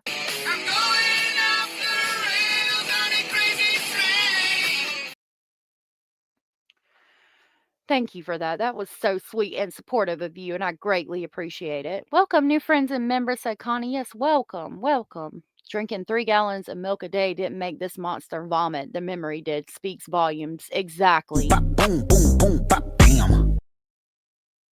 Yep. And that, it breaks my heart. Rosie, I hope you get it worked out. I do too, sweetheart. I'm so sorry you're going through that. Anyone I missed? I'm at the doctor. Okay, Parabola. I hope everything goes good. All right, let's continue. Stacey claims he was home the night Michael was allegedly abducted and saw Sarah carrying Michael into the house. So this reads, on November 12th, Stacey asked again to speak with the Fruitland police. Stacey wanted the same deal that was given to Sarah. Stacey admitted the tricycle had been in his garage. Additionally, Stacey stated the idea to take the child to sell for money was Adrian's, and they would get a $10,000 cut. Stacey asked if Sarah was provided any direction throughout any part of this. Stacey said that Sarah asked him and Brandon to, quote, follow her lead, unquote, which was to, quote, take the kid, unquote.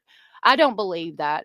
I don't believe that Sarah said, follow my lead, I'm going to take the kid. I don't. I feel like she was involved, but I don't think that that's how that went. Who in the process of committing a crime says, follow my lead? I mean, that's what you see in movies, not what actually happens, in my opinion. It continues, Stacey recalled that most of the conversation at that point was Sarah trying to figure out what they were going to do. Sarah had asked Brandon, quote, where should we put the body? And Brandon was like, well, you guys can take him over to my house and we'll deal with it. And that will buy us some time, unquote. He allegedly told police it was Adrian's idea to take a child to sell for money, and they would get a $10,000 cut. Stacey claims Sarah told everyone to, quote, follow her lead.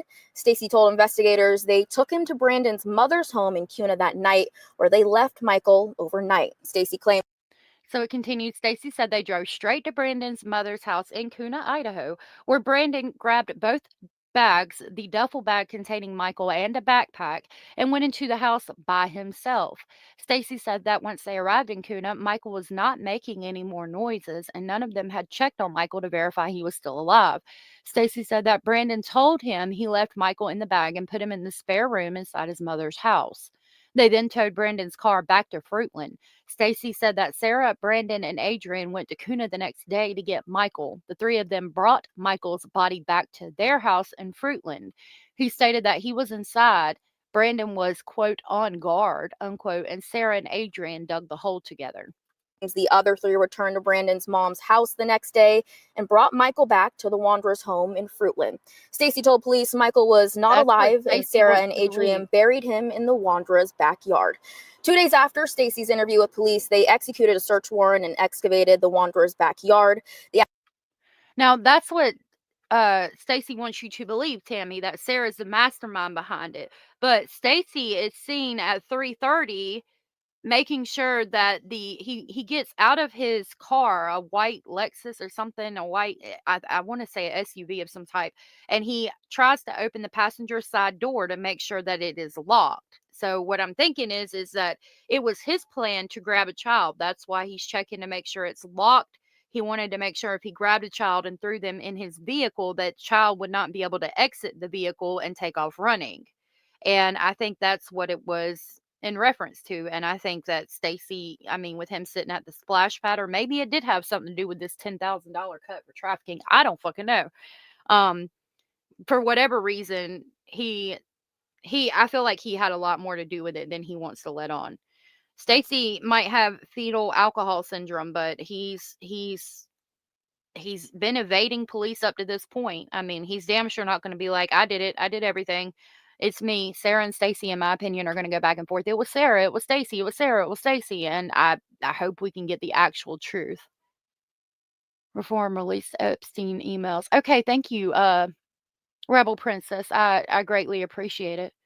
Abella said, I just don't get any of this story at all. These people are vile. They are. The story doesn't make sense. Left a possible child live at the mother's house? Right. That doesn't make any sense at all. Okay, thank you for that, Rebel. Affidavit says cadaver dogs alerted to the same area where Stacey told detectives Michael's body was buried, but to this day, Michael has not been found. Now, this reads, Idaho State Police and Ada County Sheriff's Office assisted with the execution of the search warrant at the Wondra residence, along with 5 separate certified cadaver canines. Prior to officers digging in the backyard of the Wondra residence, cadaver canines were deployed and alerted in the backyard of Stacey and Sarah's house. A total of 5 certified cadaver canines were deployed, and all 5 alerted in the Wondra backyard, in the approximate area of where Stacey claimed he witnessed Sarah and Adrian bury Michael. Neither Michael nor any human remains were located during the execution of the search warrant. Prior to excavating the backyard, law enforcement noted there were several areas in the backyard that appeared to have been filled in with dirt and or resodded. Kay and Ed Ramsey, which are the owners of the house, Sarah's parents, from what I understand, reported they had filled in areas of the yard where Stacey and Sarah's dog had dug holes. Now, what's important to remember is when that search warrant is executed, Stacey is in jail. Sarah is in the house. Sarah is located in the house at the time that the police drive up to serve the search warrant. Sarah is then taken into custody and saying things to the effect of, the Most High God told me Stacey did it. The Most High God wants you to know that I had nothing to do with it. The Most High God said that I wasn't involved. The Most High God wants to know, have you found him yet? Enforcement hasn't announced charges related to Sarah, Brandon, or Adrian. Now, Michael's mom, Brandi Neal, was in the courtroom today for today's hearing. She tells me that she is happy that Stacey is back in Idaho and hopes he will tell them where Michael is. She thanked law enforcement. We have her interview, which we're going to listen to. It says, quote, I'm glad he's back in Idaho. This is from Brandi. I am hoping he can give us the location of where Michael is. Justice will take care of the rest. The prosecutor's office, Mike Duke, has been doing a great job, as well as the Fruitland police. It's been 4 years, and they have never stopped. Even when things have slowed down, they have never stopped. Please, if anyone has any information or is scared to speak up, please find it in your heart to do so. I believe there are others that have knowledge of what happened to Michael. That was from Brandi. Enforcement and the prosecutor, and urged anyone who knows anything to contact law enforcement so they can bring Michael home. Joe, today the judge did set a preliminary hearing for Stacey Wondra back here at the courthouse on December 16th. We will continue to cover this years-long case and give you updates along the way. A lot to be uncovered and revealed publicly for the first time. Aspen Shumpert for the live report. Thank you so much. Okay. And thank you, Opal, for giving me the link to Brandi's interview. So this is from Idaho 6 News. I'm going to grab the link. I apologize. I'll have to put all the links to all these things in the description box. This is the link to this newscast where they actually spoke to Brandi outside of the courthouse, because she was going to be there with bells on to make sure that her son got justice. Make sure that Stacey was held accountable. There's 2 interviews. This one, and then there's another one that I want to share with you guys. For Idaho News 6, I'm senior reporter Don Nelson outside the Payette County Courthouse and Jail, where Stacey Wondra sits in a jail cell. He is back in Idaho, accused of killing young Michael Vaughan. Quickly, I wanted to reiterate what Opal and Tammy said, and what they said was, the Most High God doesn't forgive you, Sarah. The Most High God holds you responsible, Sarah. I hope you hear this, you piece of human excrement. You're pure evil. You have no heart. You have no soul. Brandi Neal, the mother of missing Fruitland boy Michael Vaughan, was in the courtroom Monday to face Stacey Wondra. Wondra is... I don't understand how you could look at that precious face, or any of these children's precious faces, and want to hurt them, want to traffic them. I'll never understand that shit. It's just pure evil, like she said. This flyer says, remember my face, bring me home to my loving family. $50,000 plus reward for Michael Monkey Vaughan. Look at that. I mean, God, Brandi is such a strong mama. Wondra. Wondra is accused of murdering her then 5-year-old son in 2021. I asked Neal why she went to the courthouse on Monday. So hopefully he could see my face. And I need to be at every one of the arraignments and the hearings. I need to know where my son is and what they did to him in the entirety. Stacey Wondra is also charged with second-degree kidnapping and That's all she wants. Quit. You are being hell on wheels today, Basil. Okay, that's all she wants is her baby brought home. She wants to know exactly what happened, and she wants her baby brought home. And I'm hoping and praying with every fiber of my being that these monsters will finally say something, finally admit what they did. Now that they're being charged with the homicide charge, I hope to God one of them will plea out for life imprisonment instead of facing the death penalty, and she can finally bring Michael home. He needs a jail diet. destruction of evidence. His charges were filed just 2 weeks ago while he was still in an Arizona prison on unrelated charges. Stacey Wondra has been transported up from Arizona to Payette County. He just arrived here this morning. In 2022, Stacey Wondra and wife Sarah Wondra were named as suspects in the case. Stacey was already in custody, and Sarah was charged with failure to report a death. Police excavated the yard of their Fruitland home, but found no evidence, and Sarah's charges were dropped in 2023. Would you? Could you? And she talks about having to be out there and listen to them dig up that backyard. Could you fucking imagine? Kelly said he reminds me of the Oogie Boogie guy from Nightmare Before Christmas. He does. Looks like he ate him. Hilton House of Crazy, good to see you. They are so disgusting. Wishing them the karma they deserve. Yep. Boom, boom, boom, bop, bam. Absolutely. Think you'll ever get the answer as to why? No, because there is no answer to why. Why would somebody hurt an innocent little boy?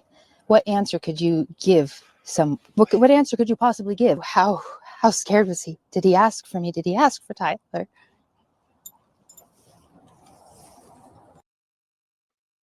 Y'all. These are all questions that you imagine you would have. Did my child ask for his mama? Did my child ask for his daddy when you were killing him? Like, every day, over and over and over. They need to give this woman the answers that she deserves. Like, that's the one thing the one good thing that you could do before you leave this earth is that, and they need to do it. I don't know if I want to know that, but I think I deserve that. Neil feels Monkey's presence with her every day and says Michael's younger sister talks to him all the time. Neil says her daughter learned at a very young age about the bad guys. I think her last comment on the bad guys is the police can catch them and then she can kick them in the face. And I was like, okay. Fruitland police. Her daughter wants to kick them in the face after the police get them. I thought that was cute. Tammy said, honestly, I would probably be out there digging in the yard with the police. Brandi needs her son home no matter what happened. Absolutely. They took her baby from her. The least they can do for her is to give his body back. Yep. Sending strength and love to Brandi and her family. May we finally get justice for Monkey. Chief J.D. Huff told me he's limited in what he can say other than he is pleased to see this case progressing through the court system. Stacey Wondra is being held. Now, with them saying that he's limited on what he can say, but they're glad that it's progressing through the system, tells me they have a lot more than we know. Drippy Thoughtstickle, good to see you. But I don't think they have his body yet. But the fact that he can't speak on it makes me feel like there's more. System. Stacey Wondra is being held in Payette County without bond. He is expected back in court for a status hearing on December 15th, followed by a preliminary hearing on December 16th. Idaho News 6 will be there. Reporting from outside the Payette County Courthouse and jail, I'm senior reporter Don Nelson, Idaho News 6. There's one. An update in the case of the disappearance of Michael Vaughan. There's one where she says that she'll be there at the preliminary hearing too. On December 16th. Okay, we're going to jump over here and I want to show y'all this other interview that I found with her. Actually, we'll go to my post and get it that way. I really thought this was really awesome. She also thanked me and those of you who donated to her meal train for that on my page. She said thank you very much, and I thought that was really sweet. I agree. I'm sure if they had the body, they'd announce that part. My heart breaks for this family. Yep. Belching and clearing his throat and disgusting sounds during all his interviews. Yeah, it's disgusting. This is from Missing PNW Crimes Revisited. I'm going to share their link and I will have it in the description box below. It was 8 hours when I saw it. It's been 15 hours ago that this was put out now. So let's see what Brandi had to say. So glad that she got to do this. Hi, Purple. Hi, everyone. I know everybody has a ton of questions. I was there in court today. I saw Stacey, and he understands his charges, and he tried to, it was funny, he tried to say that he knew his rights. Apparently he didn't get a paper explaining his rights to him. So the judge took a recess and for him to make sure that he had read and understood those rights. I was thanking God for that one, because that could be a big oopsie, so I'm glad that So that's what's going to be most important right now, is making sure that all laws and procedure are followed to a T, that all the I's are dotted and the T's are crossed in this case. She's absolutely right. if they proceeded without making sure that he understood fully, and without him admitting that he understood fully his charges, then and all of that, then they could say, well, he didn't understand his charges, so therefore we need to throw the entire case out, and it could happen. So that's going to be the most important thing at this point. He should get extra charges for the disgusting way he spoke to her while lying and denying his ass off over and over again. Boom, boom, boom, bop, bam. Good to see you, Stoic.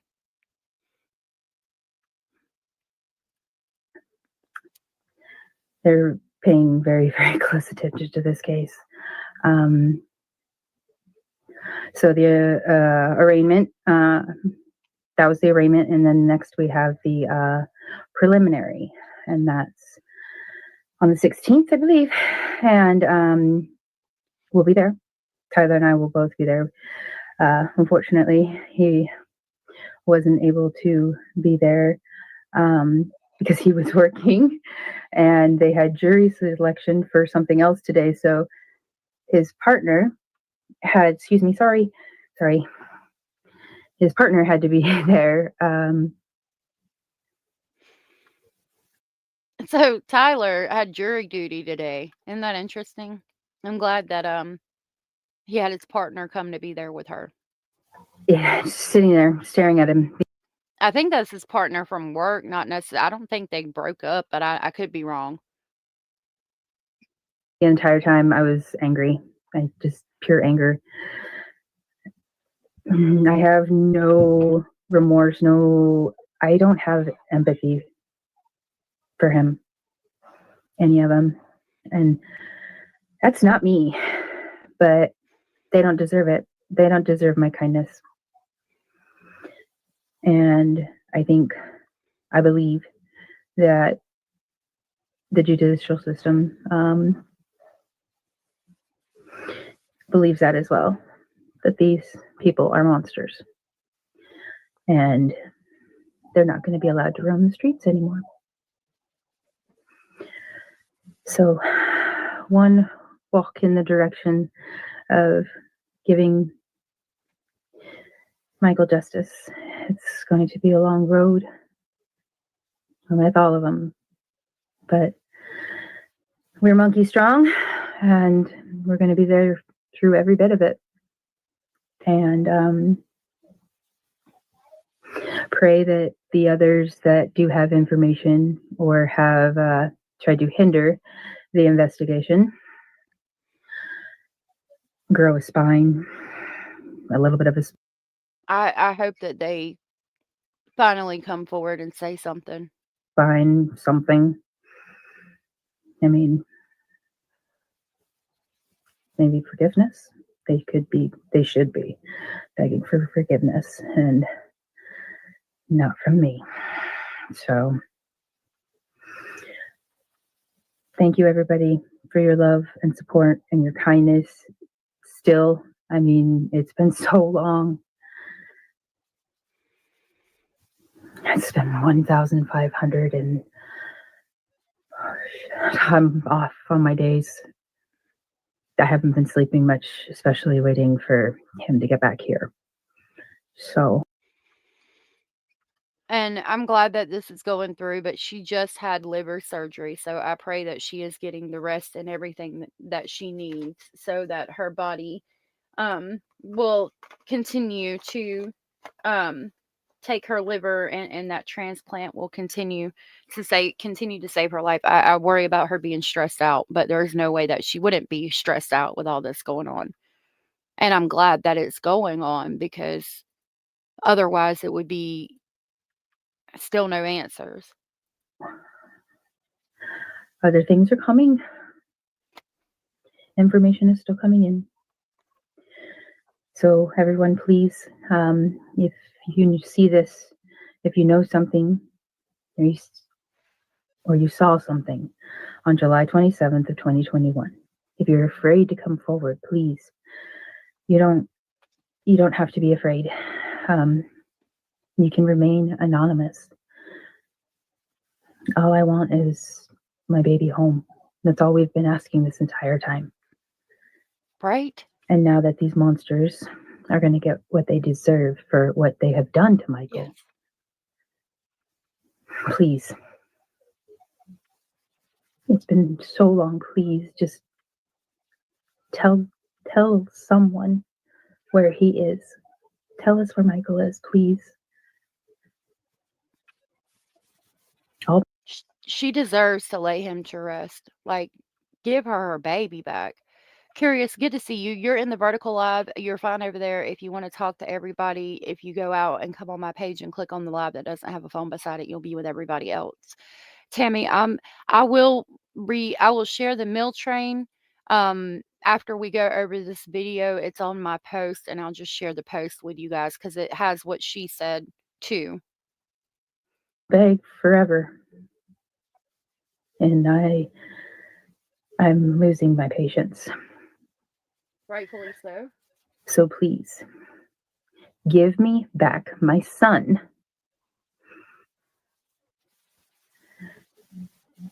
There's a statement from J.D. Huff that any person or persons that hindered their investigation, I can't even say it word for word right now.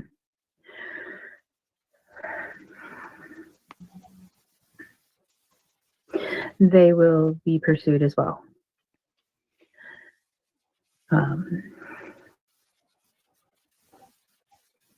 And I stand with JD, and I stand with our local police department, the sheriff's department, and the prosecuting attorney's office. We will get justice for Michael. We will find him. We have hope. I love you. I hope to God that, I mean, again, like now that they're in jail and they're charged with all of this, I pray to God that they'll finally give up the location of Michael's body. If they know that's going to be the difference between facing a firing squad or life in prison, I think that one of them finally will. It's amazing to me that we haven't got that information yet anyway, because like I've said before, a secret's a secret till you tell somebody. And these 4 stupid ass motherfuckers knew all of this information and not one of them spoke about it. Like, that doesn't happen. That's fucking weird for me. We'll find him. We have hope. I love you, Michael Joe. Monkey butt, I'm never going to give up. I hope so too, Bellis. Tried to go twice, but you know what? Nope. I'm here for a reason. She says tried to go twice, but nope, I'm here for a reason. I don't know what has happened, but I do believe that she is here for a reason. Kelly, not that I know of. Abella said, I hope Brandi's in contact with other parents in her situation. Only they know how she feels. I do too. Why is my StreamYard not working? It's not letting me highlight comments right this second for some reason. But Kalisa said, I do wonder if there's a possibility he doesn't know what happened, but he is very stupid for inserting himself in the case. If not, I really think that because of the dogs hitting on the house and in the backyard, I really feel like he knows. What is going on? There, finally started working.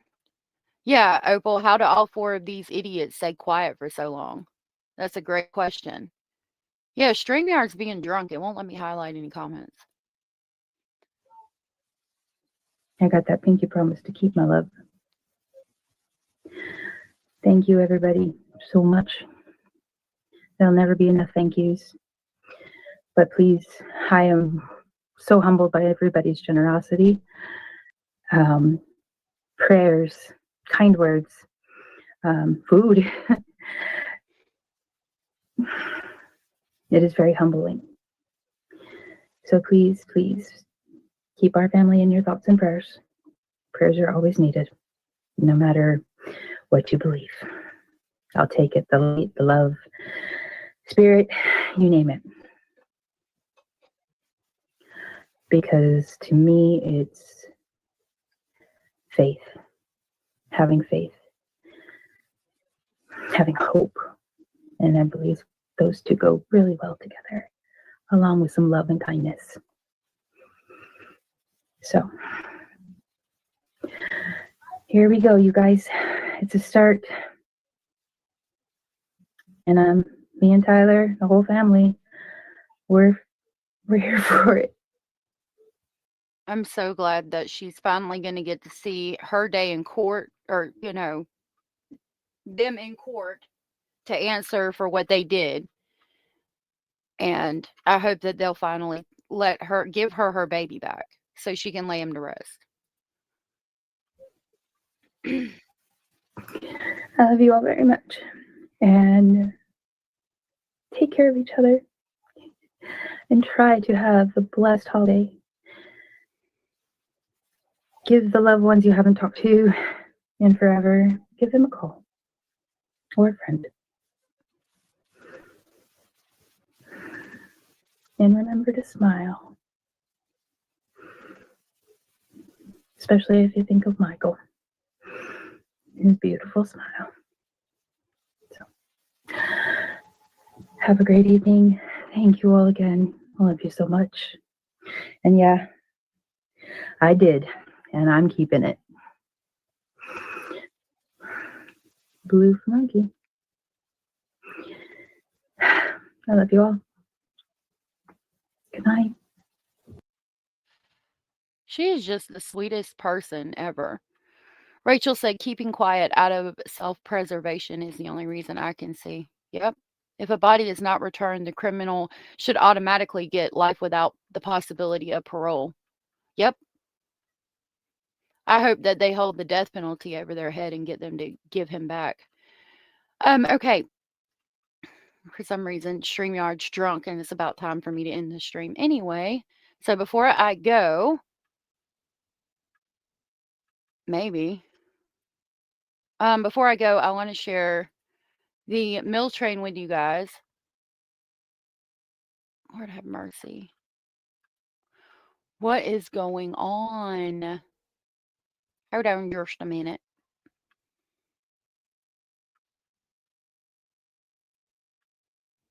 Somebody's using my internet or something.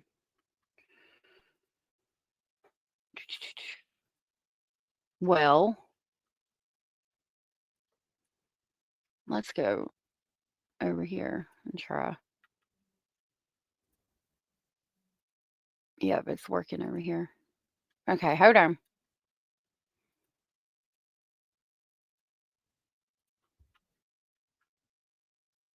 Okay, this was from a day ago. This was the receipt from where I had donated $50 to the mill train for Brandi Vaughan's medical journey. And the post I wrote reads, "Hello, speculating family. Yesterday I stated I was going to donate to Brandi Vaughan's meal train, and I did. And I always provide receipts. I also donated to Cindy's wish list for children in her community. Instead of giving creators money, let's put it towards things that really matter. You are blessing someone else and giving yourself some good karma in the process. It's a no-lose situation. Let's show them all what the speculating family can do, and the links are below. Let me grab the links. This is for Brandi's mill train. Lordy, I hope it'll post it. I might click on it and do it that way. And then I will, if it'll load, this is the link for Cindy's organization. Yeah, my internet's being wonky. It's not letting me drop the links. If you guys go to my page and my post, you can grab those links from there because my StreamYard is being befuddled right now. So this is the Amazon wish list. You can order if you want to help Cindy's organization. This webpage explains it, and you can donate through PayPal there. The Amazon wish list is got stuff on it that they need purchased for children in her community, so that they can have a Christmas and Brandi's meal train. If you want to help Brandi in her medical journey, you can do that right there. I donated $50 to Brandi, and then I bought $50 worth of things for the children in Cindy's community. Cindy wrote, your gifts arrived today, parent to parent group. Thank you for making the holidays brighter for a teen who may not have gotten any gifts otherwise. Bless you. And then Brandi commented, yes, here.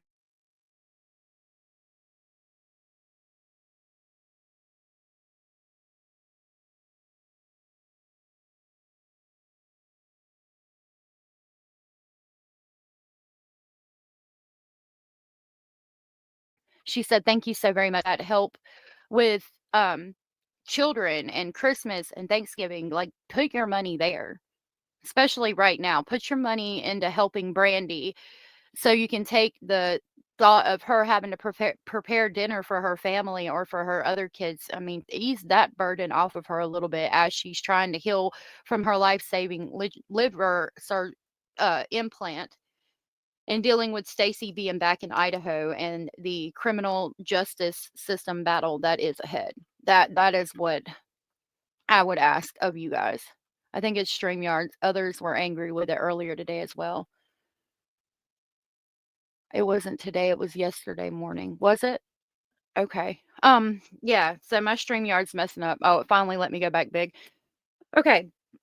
I want to thank you all so very much for being here. Thank you so very much for your support. Thank you for hanging out with me as we talked about this today. We did go for almost 2.5 hours. So I will be back tomorrow and we'll talk about more things then. I do believe Hio has a stream tonight. So make sure you guys go over there. I will be there as well. And I will see you there this evening. If nobody has told you, you are enough, you are important, you are special, and you are loved. Please pray for everybody in the whole entire world every single day. And I'll see y'all tomorrow. Bye.